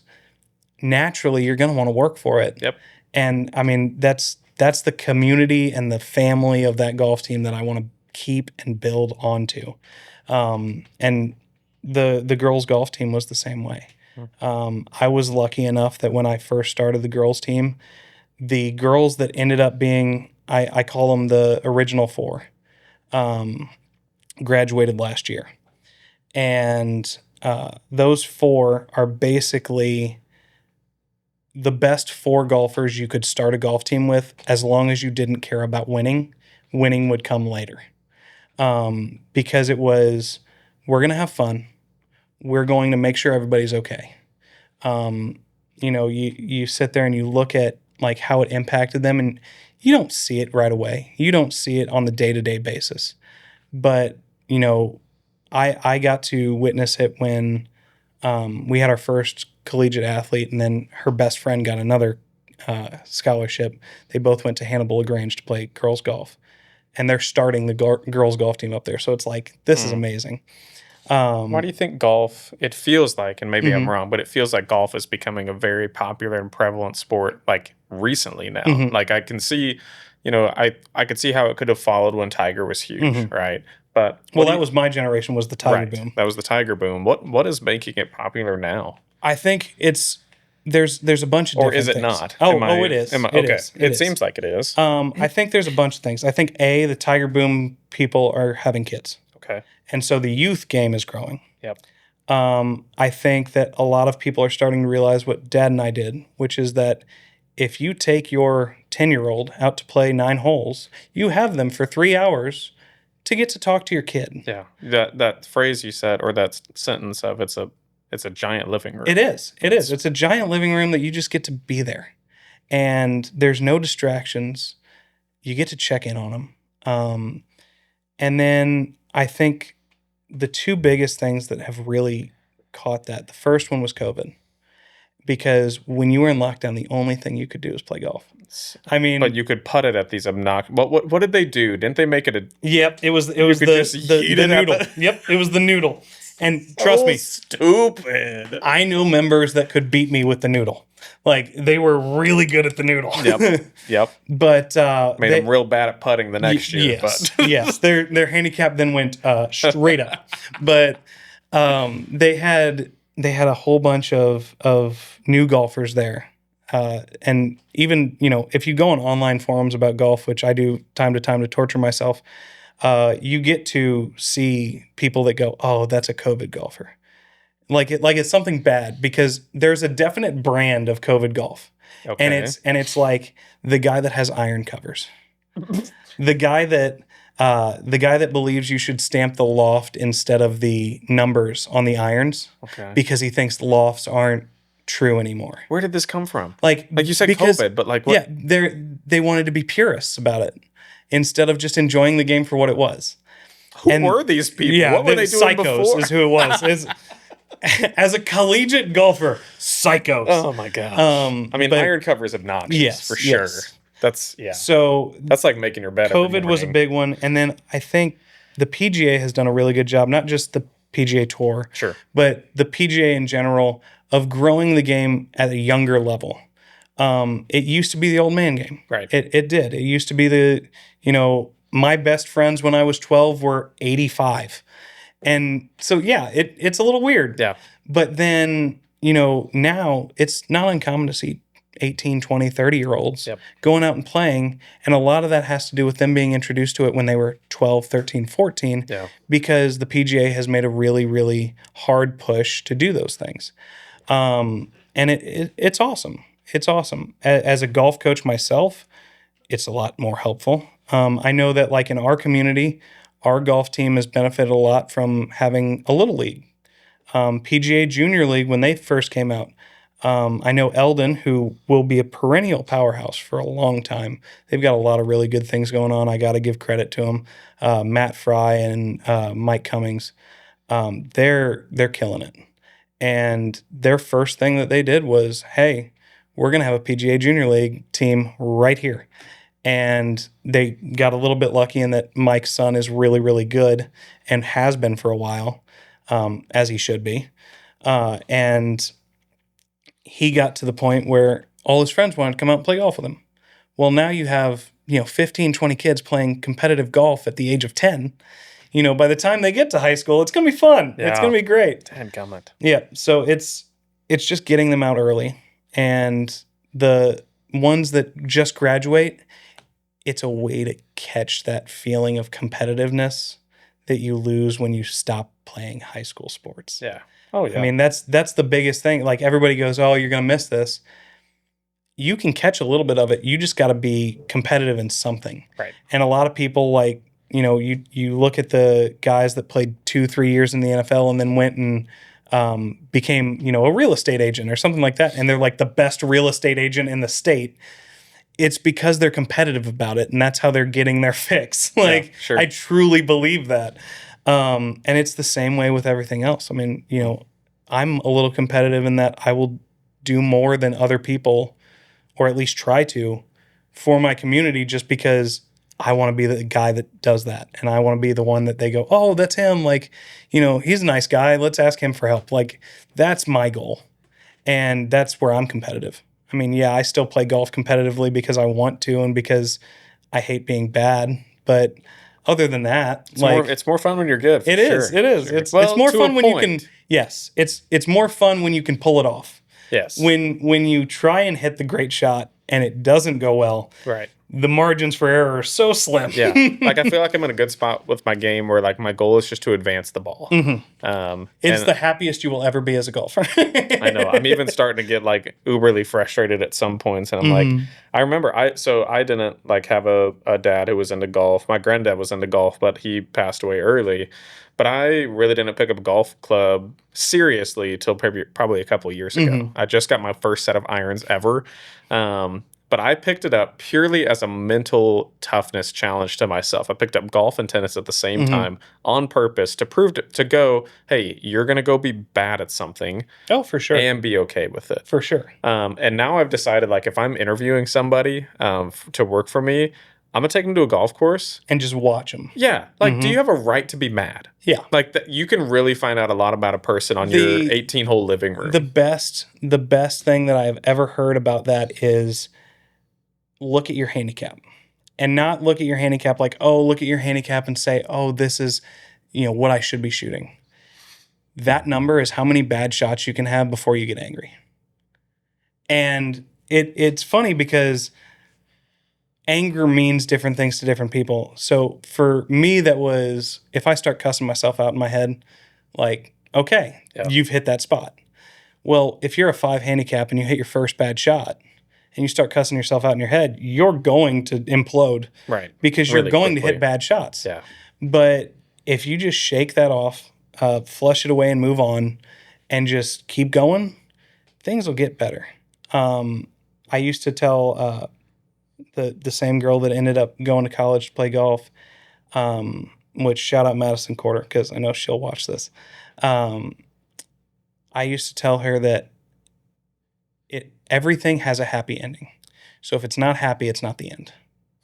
And where'd you learn that? Honestly, That's I have no idea. All right. I have there are certain times where I say things, Landon, and I promise you that I've probably heard it somewhere, but it's just been locked on a Disney here. movie somewhere. Oh, yeah. Yep. I would have to say that, and ChatGPT is going to ruin me because what's going to happen is someone's going to plug something in and go, hey, where's this from? And they're going to realize, like, all of the great things that I've ever said were, like, Aladdin. And I'm going to be like, oh, yeah, that does ring a bell. That's my bad. I'm looking it up. What is it? What did you say? All things in life. All things have happy endings. So if it's not the ending, it's not or if it's not happy, it's not the end. I've got another one like that for you here in a minute that I promise you I heard somewhere, because this isn't something that I would ever say other than in that situation, but it was there. Okay, you may not be copywriting here. So this That one? It says this line is actually Kyle Nolawski. No, it says that line isn't originally from one single source. It's often attributed to John Lennon. Hey, me and John Lennon. I mean, right here and right here. So you were pretty influenced by John Lennon? No. I know I'm old. I'm not that old. Or did you read a lot of Fernando Sabino, a Brazilian writer I have not. who wrote in Portuguese? Well, But I think that's from you, dude. hey, That's cool. all off you, man. Cool, wonderful. Copyright. Yeah, right here, trademark that. There's another one, and I know it's from something, and so I'll tell you the quote, and then I'll give you the backstory. It's, you don't have to have a reason for the rest of your life. You have to have a reason for today. And I had a kid, keeping in line with your misfits theory about me. When I first started getting the boys golf team back up, I was getting the kids that had never played sports before because they knew that I wasn't going to treat them like crap if they lost. That's not from anywhere either. Oh, really? You don't have to have a reason for the rest of your life. You have to have a reason for today. That's got to be dad. That's then. good too. Well It's got to be done. dad. Good for you. Man. But Yep, Dude, this is what would be the word. Philosophical. This is what happens when you don't grow up on the cell phone very much. Or Actually, use your brain. Or you use ChatGPT and think of all these wonderful things. No, I'm just That's kidding. not what you did, though, right? No, there was a kid. He was really struggling. Had some bad thoughts. Had some struggles in high school. He didn't feel very highly about himself. Joined the golf team. We gave him a place to belong, and I would always kind of talk to him at the end of the thing to see how he was doing, and not really even internalizing that. I was making sure he was okay that night, or it was more of just a like, hey, how you doing? Like, how'd it go today? And we'd just sit there and talk for like 20, 30 minutes, kind of like we do where, we start and then it just keeps going. Yep. And he was a senior and he was really stressed out about what he was going to do. Like, he just didn't know. He didn't have anything he was particularly interested in. He was scared. And I didn't really realize what I was doing. I was kind of just being a guy that he could talk to. And he said, I just don't know why I'm here for the rest of my life. Like, I know I'm here to play golf and be in this high school and to get good grades and to do all that. But when all that ends, I don't have a reason for the next part. And that I don't know why. It just came out of my mouth. I said, well, you don't have to have a reason for the next part. You just have to have a reason for today. And I didn't really think anything of it. Flash forward about a month, we're getting ready for the end of the year. The National Honor Society has their induction ceremony, and at the end, all of the seniors ask a staff member to come by. Well, that senior class had like 4 guys that played basketball for me, had a guy that obviously played golf for me, and his last name, I won't drop here, but was at the end of the alphabet. So when we get to the part where all the seniors come up and talk, they write like a 2-minute speech about their person and why they meant so much to them. And I keep like waiting, and like a basketball player will come up and I'll go, okay, I wonder if that one's me, because they don't tell you. And all the basketball players get through, and I'm like, okay, You're just hoping it's you. Or did you know that at least one of them was you? At least one of them was me, because they emailed me and said, hey, you should be there. Okay, cool. Like, Got it was it. one of All right. those moments. Yeah, and yeah, I was like, okay, so not me. And I was actually a little teary-eyed already, because he's now my athletic director, but he was track coach at the time. One of the girls on the track team picked him, and he was sitting right behind me, and we think a lot alike. And I can hear him behind me as she's reading, and he's just sobbing because it was heartfelt, and he treated me like an adult. He treated me like a human instead of just this snot-nosed kid that wanted to help out. And it was very touching. It was very moving. And then he walks up, and the first thing he said was, I have never been someone who thinks very highly of myself. That changed when I played golf. And he goes, I wasn't good at golf, but I got to talk to him. And then he recited like 4 or 5 things I had said. And I was like, I didn't know you were going to do that. Like, we're going to. I don't remember saying that. Please don't write down everything. The only reason that I knew they were true is because, like, as he'd say them, I'd finish the line in my head because I'd be like, yeah, that sounds like me. Yeah. And it was really cool because in real time, I got to see the power of being a coach and the power of being able to help kids out and help people find themselves. And a lot of that has to do with faith. A lot of that has to do with, obviously, public school system. You're not going to sit there and have mass every practice. But if they ask, like, you can answer. Yeah. And we have a huge FCA following in that high school. Actually, one of the girls that plays for me now, it's her first year playing golf, and she's a senior, but she just wanted to try it. She spoke at the last FCA thing for the Lake of the Ozarks, and like I just walked up to her and was like, "I'm proud of you. Like, I'm so happy that you do this." Like, and so having all of that, and then being able to see what happened, like that's huge. Yeah. And there's not a better gift you can give a coach, and even if you haven't talked to him in forever, like being able to then reach out to him and go, hey, I'm currently doing this. Like, I'm good, and you're no small part of that. Like, you do things for me that I couldn't have done. And I got to do that because for a while I was thinking about getting my doctorate. I actually got all the way to dissertation and then was like, I don't have time for this. Oh, no way. And it was because it was affecting how I was reacting to other people, because I was so short on time that I was like almost annoyed at people for needing me, and I was like, I don't want to be that guy. You're like, wait a minute. Yeah, this is the total opposite of why I was doing this. But I had gotten to the point where I had to show proof of concept about interviewing teachers, and I wanted to know why teachers were teachers and wanted to give insight into the teacher shortage and stuff like that. And I interviewed Jason Vansel. And like I said, he was one of the reasons I wanted to be the coach that I am. And we sat for 15 minutes before we started recording, just crying. Like, dude, you were amazing to me. And he's like, I just am so happy that I get to coach alongside you. And we have a mutual respect and a back and forth that you don't get in a lot of places. No. Well, and I'm sitting here listening to you, like, thinking I'm extremely jealous of what sounds like your upbringing of, and this isn't shade at any of my coaches if you're watching this, but like there is oftentimes people will become coaches out of bad coaching experiences, but like it seems like when it comes out of really good coaching experiences that it's really healthy. Well, and I mean, everybody has 1 or 2 coaches that did things the wrong way, they think, or I think the biggest shift, and it took a long, turbulent time, was to go from you're going to do this my way and I'm going to yell at you if you don't, to you're going to do this way. This is why. If you don't do it this way, there's going to be consequences. I'm not going to yell at you. You made your choice.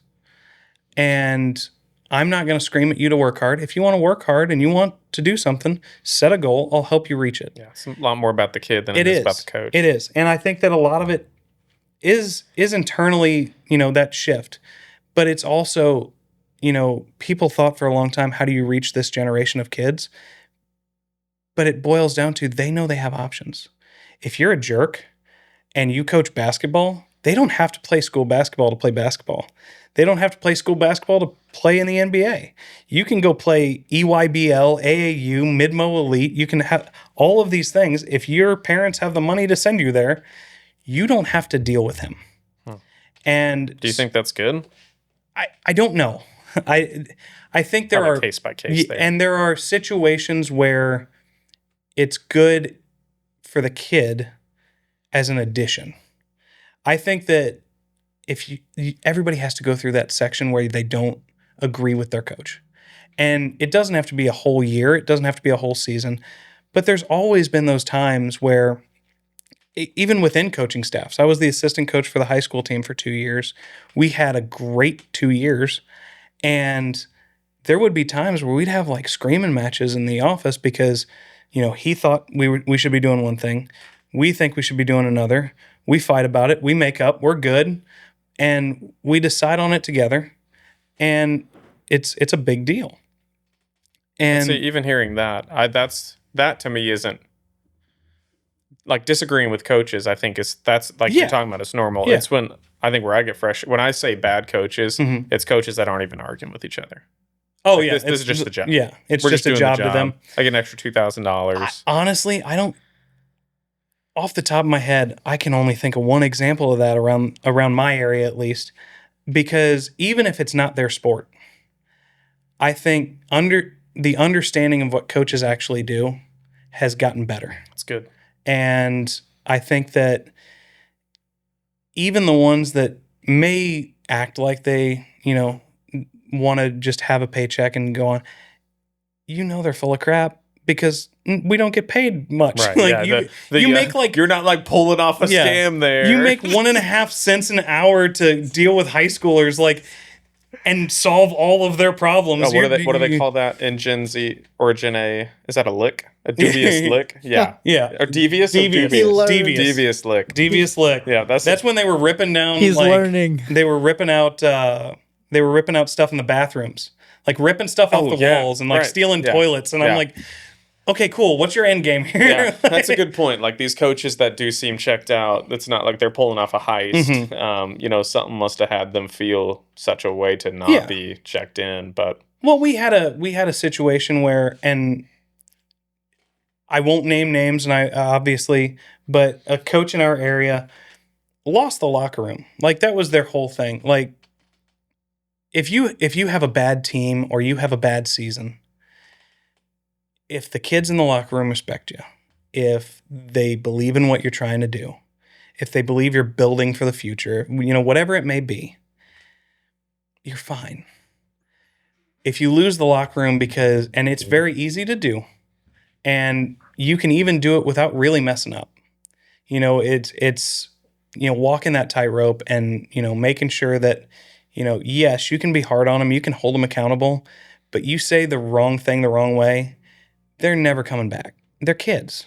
They're going to remember the time that you made them angry and you insulted them at their core. right, And very impressionable. yes, and they just had like 5 or 6 people walk out on them. And I think there's going to be some coaches that I know personally that will go, you were talking about me, and I'm going to go, no, because I don't know this guy personally. But, and you just see it happen, and there's really no coming back from that. And so they either have to switch sports and kind of start over, they have to switch schools, they have to do one thing or another. And at the end of the day, you kind of got to start over. And it's really hard. But it can also, if you stick with it too long and you stick to your guns and you do all that, yeah, back in the old days, you stick to your guns, eventually someone's going to come along that agreed with you, and there's going to be 15 people that follow them.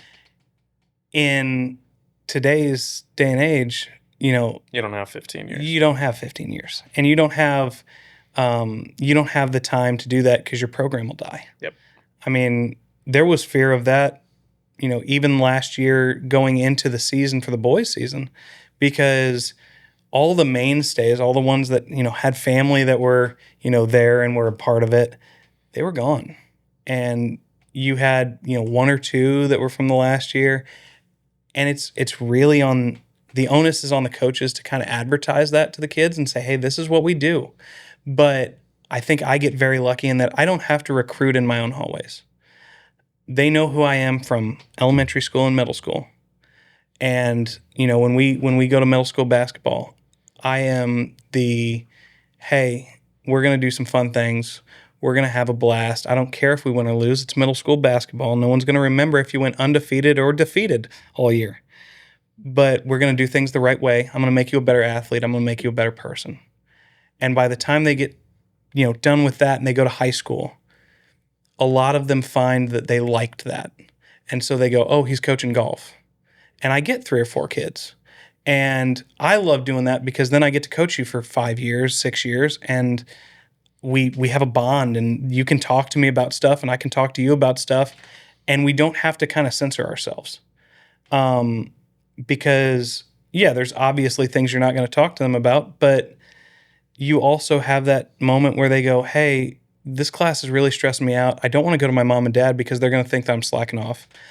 How do I talk to this teacher? And the funniest thing is that the first time that ever happened to me, it was Jason Vansel.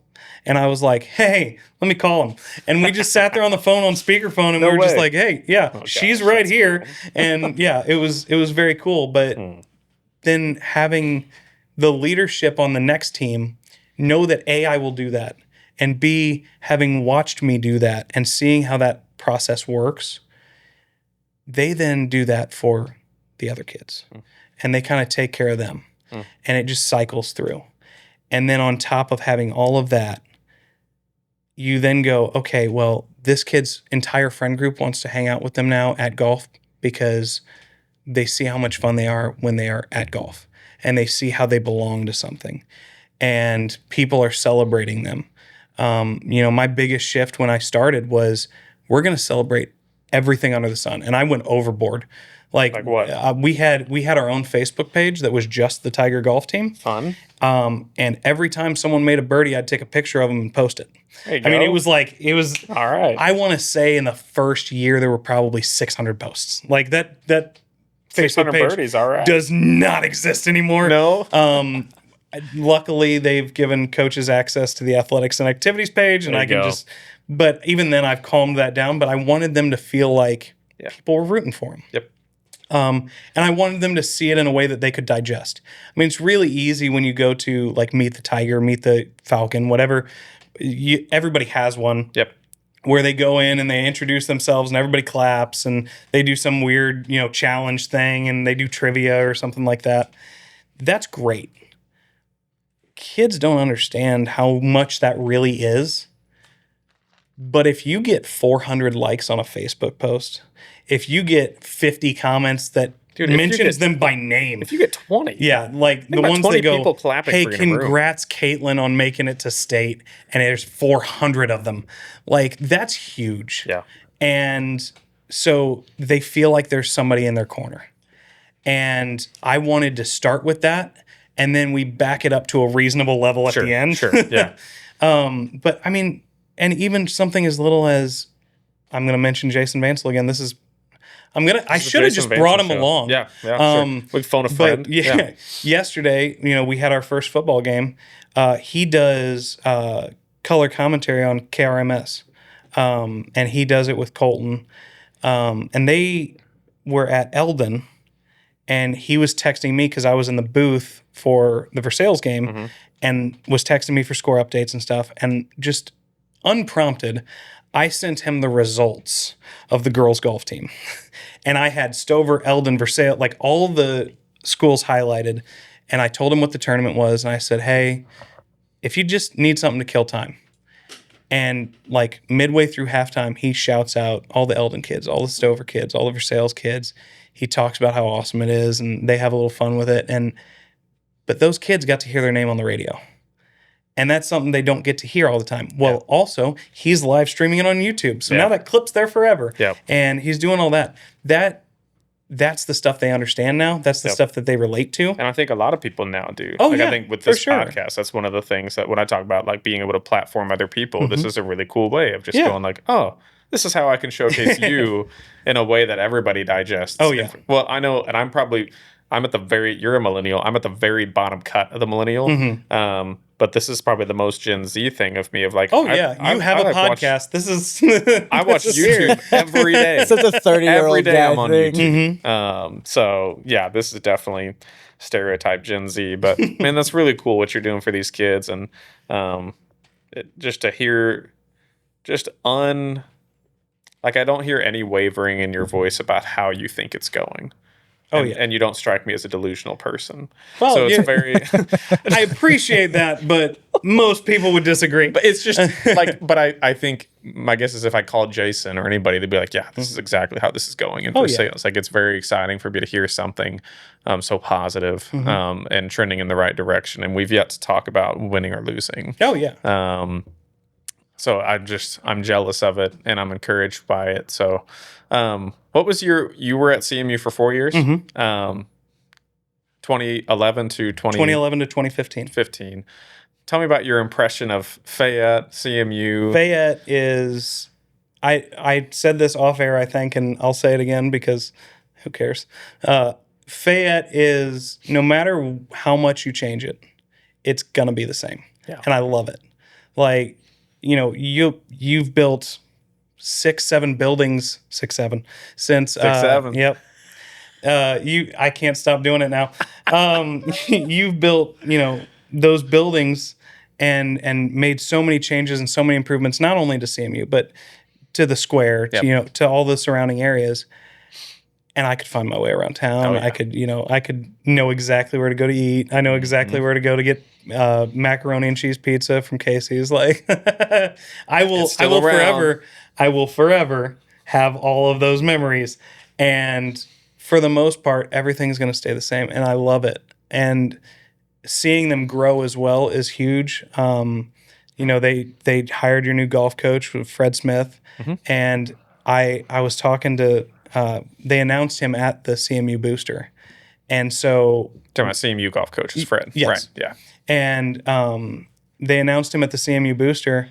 Well, I happened to be standing in front of a guy that knew I played golf and went to college with us, and he heard the phrase, "I'd like to announce our new golf coach," and I happened to be standing in front of him, and he goes, "Oh, no way," because he thought it was me. And then they said Fred Smith, and he goes, "Man, I thought it was going to be you." And I was like, "Yeah, probably not right now. Nope. no. I like my spot." Yeah. But Fred Smith was actually when Jim Ray Cluck had his kidney transplant. He was the guy that stepped in and subbed for him. And my favorite thing about him was that he wasn't going to sugarcoat things. He was always going to tell you exactly what he thought, but he was never going to be mean about it. He was going to be funny about it. And he like unabashedly said, "Hey, you know, golf isn't my first sport. I know a lot about it, but like, I'm not going to mess with you." And I was sitting in the middle of the fairway, and he goes, "What are you thinking about doing here?" And I go, "I'm just going to hit this kind of low, wind's in my face, and I'm going to try and get it up onto the green and maybe leave myself like a 15, 20 footer." And he goes, "That sounds like a great idea." And I shanked it into the woods, just straight off the edge of the club. Even you. Yep, even me, especially me. I shanked it off into the middle of the woods. It was out of bounds, so I had to take a drop. I took a drop, then topped it up to the green. Yeah. And he looks at me and he goes, my kind of golf. He goes, "Maybe try a different plan next time," and drives away. And I was like, "Thanks, man. Like, I appreciate you. Thank you for just ruining my confidence." But yeah, and like that was just who he was. He was really fun to be around. Yeah. And so I think they're going to be in great hands. He actually came out, you know, we had our first golf tournament for the high school team, and they were in Boonville. And he came out just unprompted. I'm sure, you know, they said, "Hey, we're having a, you know, girls golf tournament out here."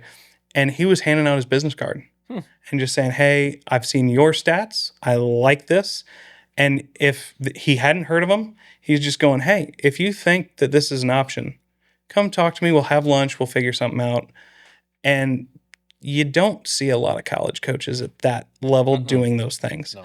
And that's really cool that he's trying to recruit interior as well as exterior. Yeah. I mean, and no shade to any college who does this, but I always felt like if you go to Florida, you can find a team. If you go to England, you can find a team, and they're going to be good. It means so much more when it's homegrown talent. I mean, it's the Yankee conundrum, you know, homegrown talent versus I'm going to trade and pay the large sum to Right. get the good ones. Yep. And so when you can have a mixture of both, that's honestly perfect. And it looks like he's doing that, which is awesome. Yeah. They've got their next to the gym that we work out is where they've got their Oh, you the gotta simulator? Come, yeah, you got to come down there I've seen sometime. it. I've seen it. It's You've awesome. seen it's where I don't know if you've seen like recently. In the square? Yeah. Yeah. Okay, so you've been there? Yep. Like you've been to town recently? So Like did you see in the new side of the Versailles, square? and which I think we talked about this in golf, or when we were playing golf. But Dexter Slagle is one of the guys from Versailles that I grew up, you know, playing golf with. He was obviously much older than me, Yep. but he went to Central Methodist and played golf for him way back in the day. And then, that whole family kind of went to CMU and went through CMU golf and all of those things. And Bill Sheehan and Wendy Sheehan, who are big in CMU now, they're his daughter and son-in-law. And so anytime Bill has something that he's like, this is cool, this is golf related, he kind of sends me stuff and is just like, hey, you got to come see this. And it's awesome because as an alumni, it makes me feel good. Yeah. It makes me feel heard. It makes me feel all those things. But also just as someone who really loved that legacy, like having something that you could point to that goes, oh, that's ours now. Like, that's awesome.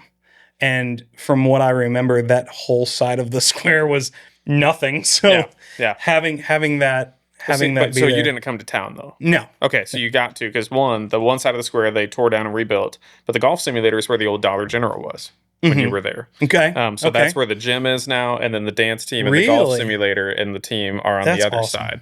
So you have to come check that out. They got rid of the Dollar General. They had the best Nerf guns. No, they built a new one. Okay, I was like, they had the and best Nerf guns. Yeah, that's the only way you could, pull the spring out and replace Best it with Nerf guns. That's Hey. what you remember. I do because I had to get one because we had a Nerf fight in Puckett Fieldhouse. Wow. Probably don't even sell Nerf guns anymore. It's across from CNR now. Is where the Dollar Okay. General is, down by the graveyard. CNR. I want to hear give the people your post game analysis of my golf game today, and don't sugarcoat. it. Okay. Knowing that you have only been golfing for 2 years, you're doing very well. I think that. No, say it in third. Like Landon does this. Say it like you're announcing a post game. Oh, okay. In practice next week, he needs to work on iron shots. I think if I was his coach, I would 100% stick him on the range and just have him hit irons and hybrids, especially long irons. I would tape his feet together when he chips so he doesn't sway. My And feet together. Oh no, keep going. Sorry. yeah, Take notes of this, Cody. tape is a strong word. I usually use an elastic band. Okay. And then honestly, everything else just comes down to managing expectations. I mean, yeah, it's great to think about what the great shot is, but a lot of like how I lower scores is, okay, 1 out of 10 times you're going to hit that power fade down the right side of that fairway. The other 9 times, where's it going? Well, 3 of them are going to go straight left. They're going to go into the weeds because you swung too hard. 4 of them are going to be topped because you're trying to guide it into the air. And the other 2 are going to be passable, but they'll be 30 yards short. Mm-hmm. Now you go, okay, if I were to take a shot that I knew I could hit, and I'll take, for example, number 9, for those of you playing at home, we played A.L. Augustin. Number 9, when you tried to drive the green like I did, okay, you hit it. There was no reasonable chance for success on that tee shot. You just did it because you like hitting driver. That's right. Which is I fine. said before I did Which that. is fine. Which is fine. I said I'm out here to hit bombs. yeah. All right. But if you really want to see like if you were doing a breaking 80 series, Yeah. the first thing that I would have you do is on that hole, you're hitting at 170 yards. Which I know sounds boring, but there's no way you can get into trouble no matter how bad you hit that shot. Because if you're hitting at 170 yards, the way that slopes down, you're going to end up 190. So now you hit that 170-yard shot. It rolls down the hill. You're sitting 190 from the tee box. You're coming up the hill at about 100, playing 110. You take it 115 so that you know you get past the front edge. It's going to either be on the green or in the rough beside it as long as you hit a passable shot. Right. If you don't hit a passable shot because you took enough club and you didn't swing hard, it's at least going to be somewhere near the green complex. Yeah. You chip it up, and the worst you make is bogey. Yeah. Instead, if you hit the driver, it goes in the weeds, you take a drop, Yep. then you press too hard because you want to make up for it. Yep. Which and I you could, did. Yeah, and you This could is on 9. have Yeah. all of this go wrong. Yep. Yep. And I think that's the part of golf that I think a lot of people never got, that I think the high schoolers now are getting a lot better, is yes, being able to hit a driver 300 yards is helpful. I mean, And no fun. one's going to say it's not. Yeah. Like, Yes. That's the If you baseball in have- me of like the chicks dig the long. Oh yeah, for sure. Yeah. For sure. No one bunts. No one bunts. What are we doing? My favorite thing to yell out after a drive, which I did multiple times. Mm-hmm. Do you remember what it was? I can hear the cadence of it. Hepatitis. Hepatitis. I remember. Yep. Because every time I hit a shot, as long as that's how I knew that it was going down the right line, is I would hit it and I just hear hepatitis. And I'm like, all right, cool. I must have gotten that one good. Oh, there was a section. Have you heard that before today? No. good. There were a few of them. So, have you ever watched Brockmire? Mm-mm. It is hands down the most raunchy baseball thing ever. Okay. But it centers around a guy who does play-by-play. And I actually started watching it not knowing what it was, but because they said that that's the kind of voice that you want on a play-by-play. And it's Hank Azaria, who does all the voices for like The Simpsons and everything, very talented actor who plays an old-timey play-by-play guy and has that voice. And so I did it because they asked me to announce baseball games and softball games, and I'd never even been to a softball game. So I was like, I got to figure out how I'm going to do all this. So I watched it, and there's a compilation of like 2 or 3 minutes full of him doing home runs in creative ways. And like one of my favorites was, is that an Italian longboat? Because that one's gondola. Or, what was the... Have you said that on air? 100%. Oh, yeah. 100%. I still... My favorite one is that a disappointing Ben Affleck movie? Because that one's Gone, Baby, Gone. And I have never laughed so hard as when I heard that, and I was like, I got to use that, and I got to never tell people where that came from, because that is amazing. awesome. There's so many things, and... being able to do stuff like that, being able to volunteer for things like that, you enter into all these fun little avenues. Oh, yeah, man. And you just have a blast. Yeah. Well, what else do you want to talk about? We've been going for a while, but what else was on your list of things you wanted to talk about? We've talked about youth golf. We've talked about, why golf's popular. Talked a lot about golf. Yes, we have. There's a lot of golf, which it's me. So I get it. We had a good day golfing. Beautiful weather out here. It was gorgeous. I think,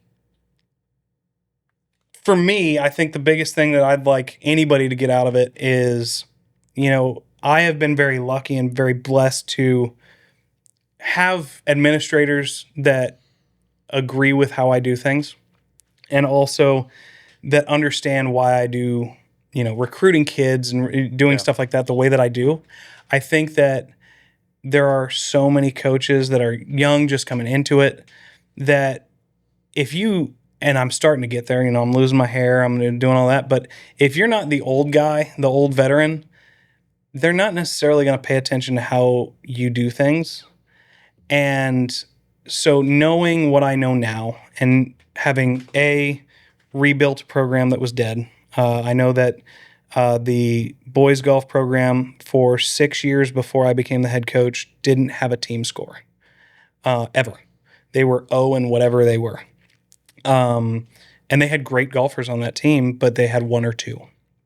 I go back and think to starting the girls team, starting it from scratch, starting the MCAC thing. It's grown huge.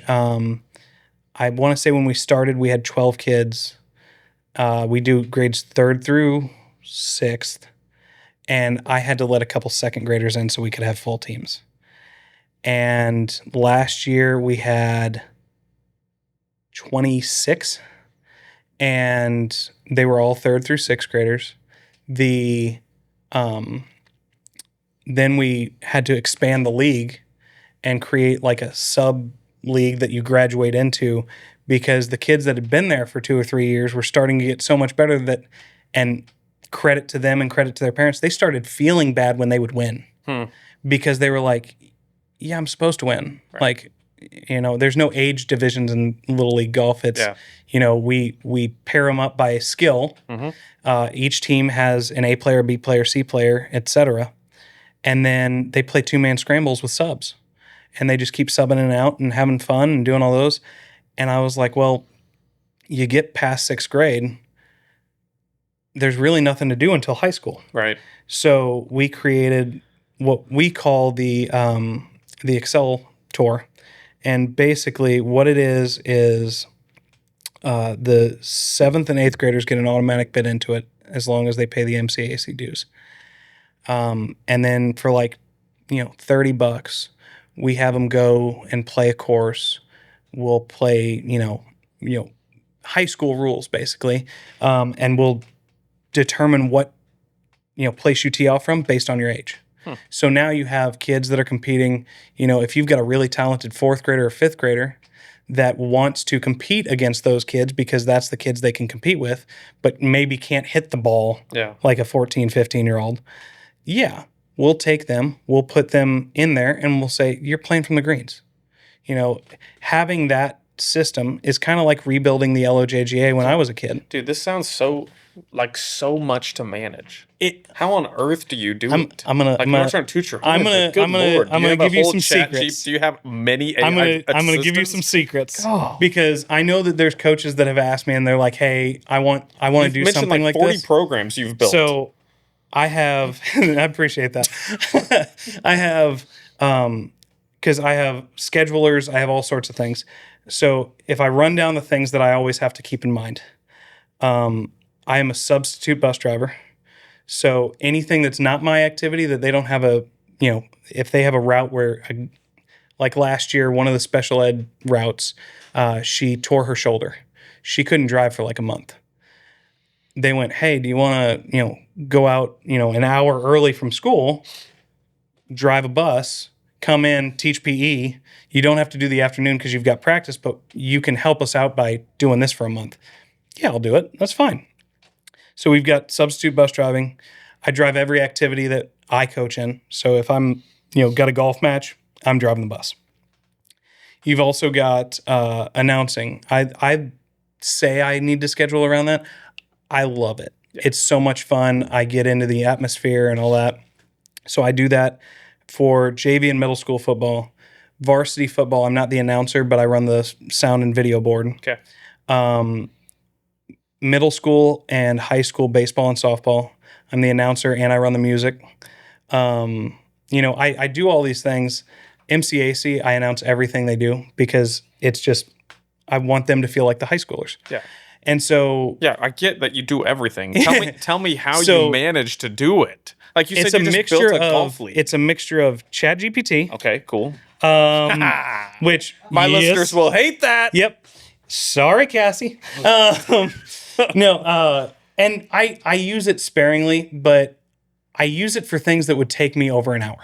So like, for instance, the way that my Little League system is set up is once I have the teams, I get an odd number of teams. So this year we had 5. So we have 5 teams. I say, okay, I have 5 weeks plus a championship week. Over those 5 weeks, they're going to play 9 home matches. I want everybody to play everybody else at least once. The odd man out that week has the range. I don't want anyone to have the range more than once. I don't want anyone to be the away team more than the home team. I don't want anyone to be the home team more than the away team. I don't want anyone to start on 1 more than they start on 2. So I give them all these algorithmic rules, and then I say the team names are, and I give them the colors of the jerseys. And so it's black, white, gray, gold, pink. Yeah. Stuff that would take you like 4 friends in 3 hours. Yes. And I just go click, and then I just double check my work because it's there. Dude, and it is literally a calculator for it is. It's a calculator for strategies and for all of those things. And then once I do that, that pretty much runs the scheduling portion of that Little League. Yeah. So then you just get to do golf. Yeah. Then I get to teach. I get to do all of the cool parts of it. I get to root kids on. We have championship rings for the end of the season winners, and it's just a really cool time. When I do ChatGPT is how you manage. ChatGPT is how I manage that league. Okay. There is an app called Ballpark DJ. Okay. That is my secret weapon. For what? For everything audio, video in that baseball and softball field. Interesting. So I bought an iPad, and I think the lifetime supply for that app is $5.99.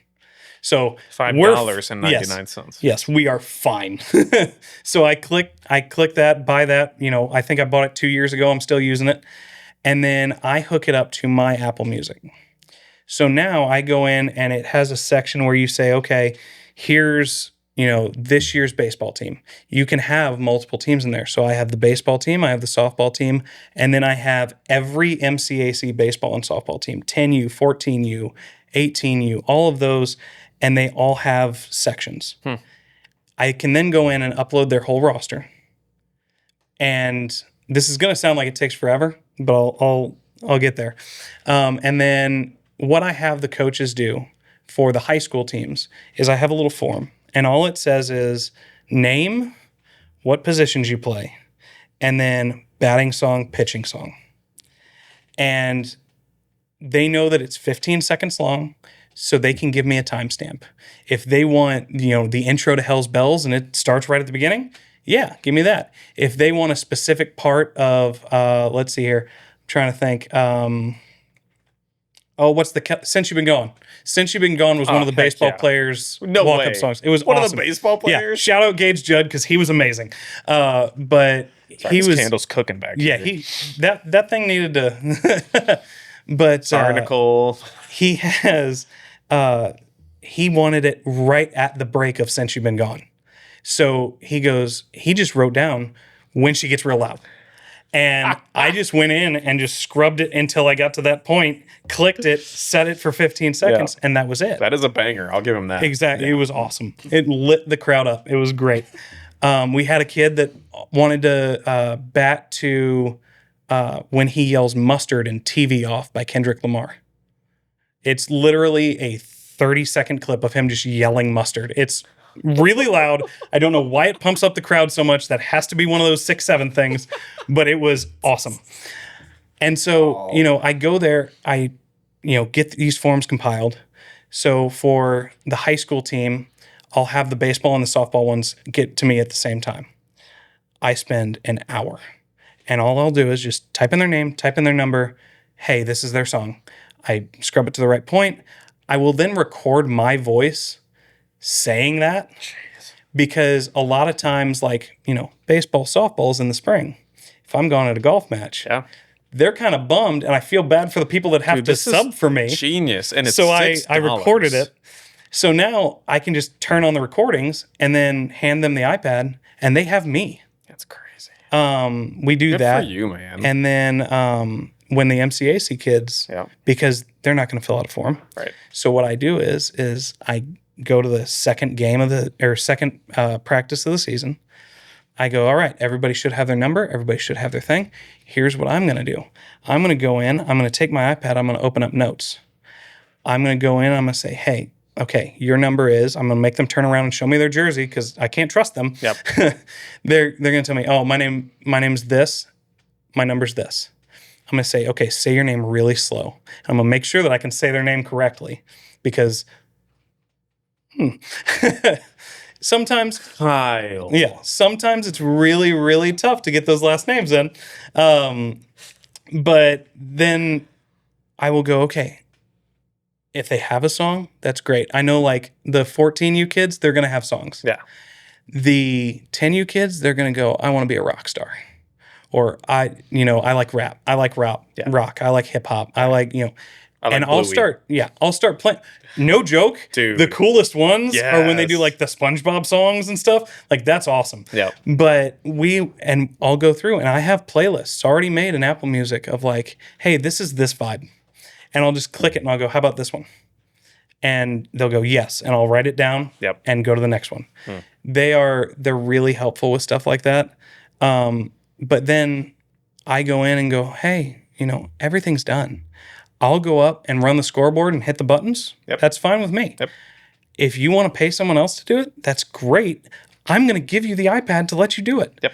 Because I love it when the kids walk up and look back at the press box and smile at me because they know I'm up there. Yeah. Like that's killer. Oh yeah, that's fun. That's stuff. killer. Yeah, I never had a walk up song, and that we never did film or walk up song. But I think I had in one of my competitive leagues, I walked up to Thunderstruck. But if I could do it again, I'd take myself way less seriously. Oh yeah. And play like the theme song from Puffin Rock or something that like my. But again, I was like 16. Now that I have a daughter, I'm like, I just want to hear my daughter's favorite songs. You know? Oh yeah. So Well, and just like, at the beginning when I started doing this, they were like, what would your walk-up song be? And I had like 4 or 5 that I thought would just be really cool. And then the first time that I heard Goofy Goober rock over those things from SpongeBob, I'm a Goofy Goober, you're a Goofy Goober, and like AC/DC vocals. I was like, yeah, that's what you're gonna do. One, all right, that one. Cody, that'll be his theme music as we launch this podcast. We got to get the rights to Goofy Goober. I honestly think if I played just a little bit of it, they wouldn't. You don't think they copyright us? No. Yeah. I'm Like the first like 12 seconds, I think is ask forgiveness later, right? Yeah. Well, what's the fair use policy? You'll be fine. No, well, whatever. Yeah. Well, we need to wrap up. What else do you want to sure. make sure you've said?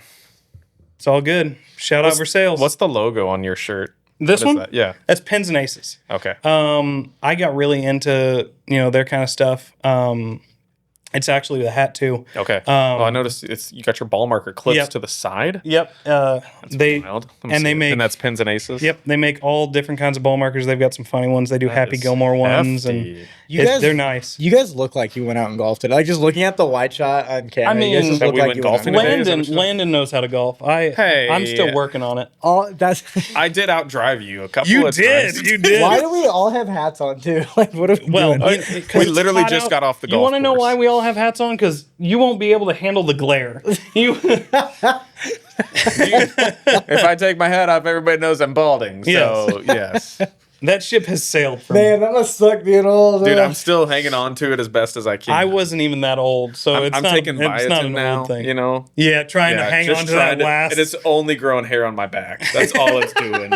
It just has Dude, replaced. I'm just hot and Yep. just itchy. Yeah. Oh. So, no, yeah. we but went Pins and golfing. Aces make some really good stuff. You were saying teas, right? Yeah, their tees are awesome. I've I never don't know thought- why. Does quality tea really make a difference in the golf game? If you're a mental midget like me and you need to have everything be the same every time. Okay, yes. all right. So it's more of a superstition. Yeah, but they have like 2 3/4 inch wooden tees, which is the old school tee, Yep. and I'm like, yeah, I love these. Yep.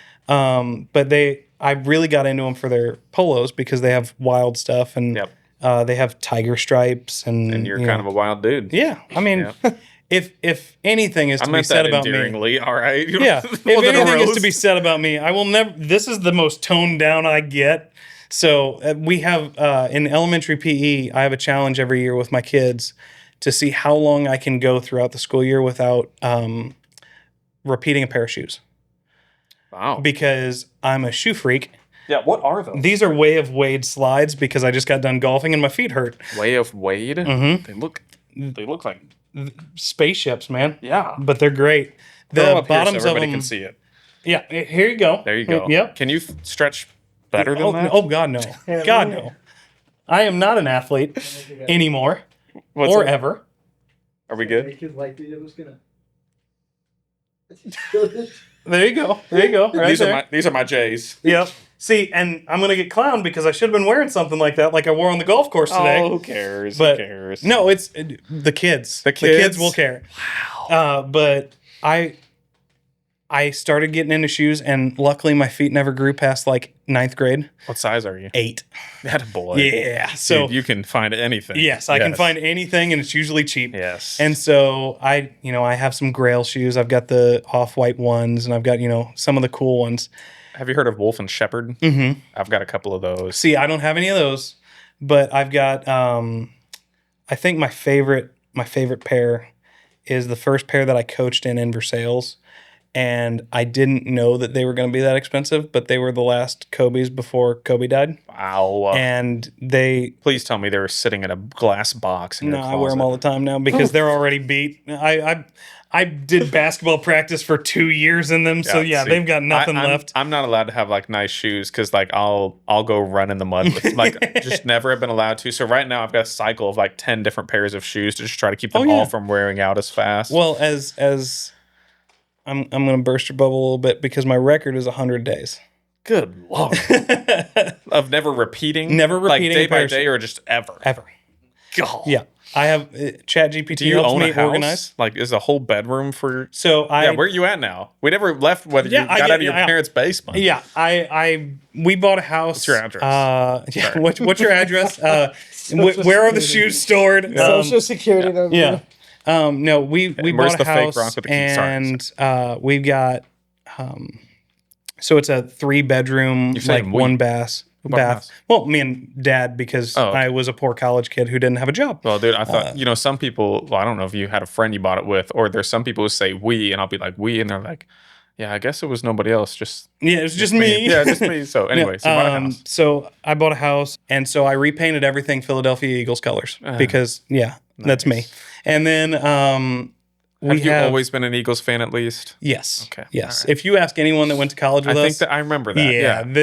they got upset with me a lot. Well, that's fine. But we had 3 bedrooms. One of them I had made into my office, and one of them was just a spare bedroom for if someone came over. Yeah. Well, I took the one that I made my office, kept it as my office, then took the spare bedroom, took everything out of it, and built it into a closet with racks and racks for shoes. And that's totally another Gen Zer thing. Is just shoe game strong. yes. And I made it a point to make it feel like when you go to like Men's Warehouse and you go try on your suits, Oh yeah. and then you like sit in that one spot and everything just kind of opens up around you. And you've got like the one mirror that you look good in. Yeah, And right. yeah, It's totally on that's purpose, how too. exactly how it Got is set up. Got We've got it. this ottoman in the middle Dude, and it's when carpeted. you're like It's feeling yourself, you're like, I'm gonna go sit. Yep, in I'm gonna my go sit and office. I'm just gonna look at all of the just look at shoes myself. surround me. You look like a Donald Duck in his money room. You're just like, look at all these. Yes. Yeah. Well, we need to wrap up. Well, dude, it's so good to actually get to know you. None of the stuff I hardly knew at all in yeah. college. We were Well, I just mean, going crazy in college. That's the thing is you meet someone in college and you don't really. No, and I wasn't golfing, and you weren't doing whatever I was doing. I don't know what I was doing in college, but so it's good to get to know you. It's good to golf. I'm excited to golf again with you sometime. Oh yeah, for sure.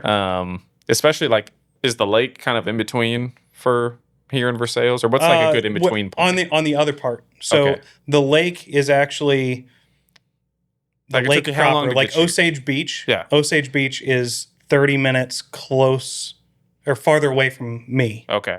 So It took you an hour and 15 to get hour here? and 15, What's hour and 10. halfway to here? halfway to here is really nowhere. I mean, What's the closest golf course that we can meet reasonably closest- together? honestly, I drive to Columbia and Jeff City all the time. Yeah. Jeff City, I was at Railwood yesterday. Railwood's good. Yeah. Oak Hills is fun. Yeah. Um, Do I get to use my driver there? yeah, there's a couple drivable ones too. You're couple? gonna have fun. Okay. All right. There's one that's downhill, so you'll be Nice. Yes. you'll As long be- as I hit it you'll be straight. set. Yeah. Just need to hit it straight. So, well, good, man. This was great. Yeah, this was anything awesome. else you want to say to the people? I hope your Versailles people at least love this. My Fayette listeners, Kyle was a CMU student and grad and golfer. And student taught at Daily Elementary. Daily taught my sister, I think, for a Taught hot your second. sister, So, which it would be interesting to know if she remembers me. I bet she does. Because she does. there are some kids like early on in my career Mm-hmm. or even like the student teaching ones that will like try and add me on Facebook and I don't remember who they are at first. And so I'll hit decline and they'll be like, "Oh, I know who that was." Yeah. Yeah. And If I don't know people, I decline them. Straight just up. immediately. Like, even if we have like 200 mutual friends, I'm like, Yeah. I don't know your name. yeah. You could be fishing. I don't want to be fishing. I don't know that. But you said you remembered Bella. Well, she owns her own. She does like I think nails, hair and nails. Oh, yeah. Spot in town.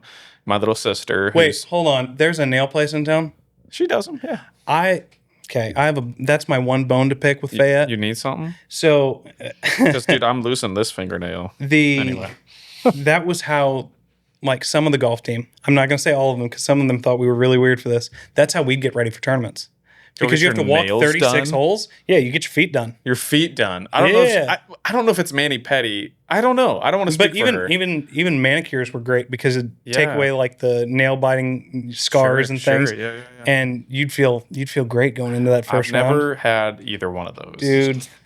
And You're not alone. I'm sure. No, You're I not know alone. that I'm not unique for Yes, not having a but manicure as a man. I would say like everybody's got to try it once and then like go play golf.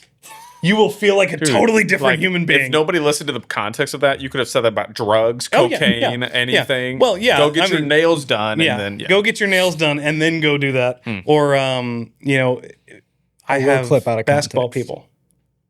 Yeah, we'd have basketball people who would do that, Yeah. and it Wow. would just be like, oh yeah, I don't think she feel more touches people's comfortable. feet. We'd have to ask her. Do Which- you remember any other people though? I'll tell you where they're Oh, at. you're gonna put me on the spot. Bella, Jordan. Carrie Underwood, Carrie Oakwood. Carrie Underwood is Oakley. doing all right for Yeah, herself. she is. Last I heard, she was doing okay. Yeah. No, Carrie Oakley. That's who I student taught under. Okay, yeah. It starts with a W. Another teacher over there. Dark hair.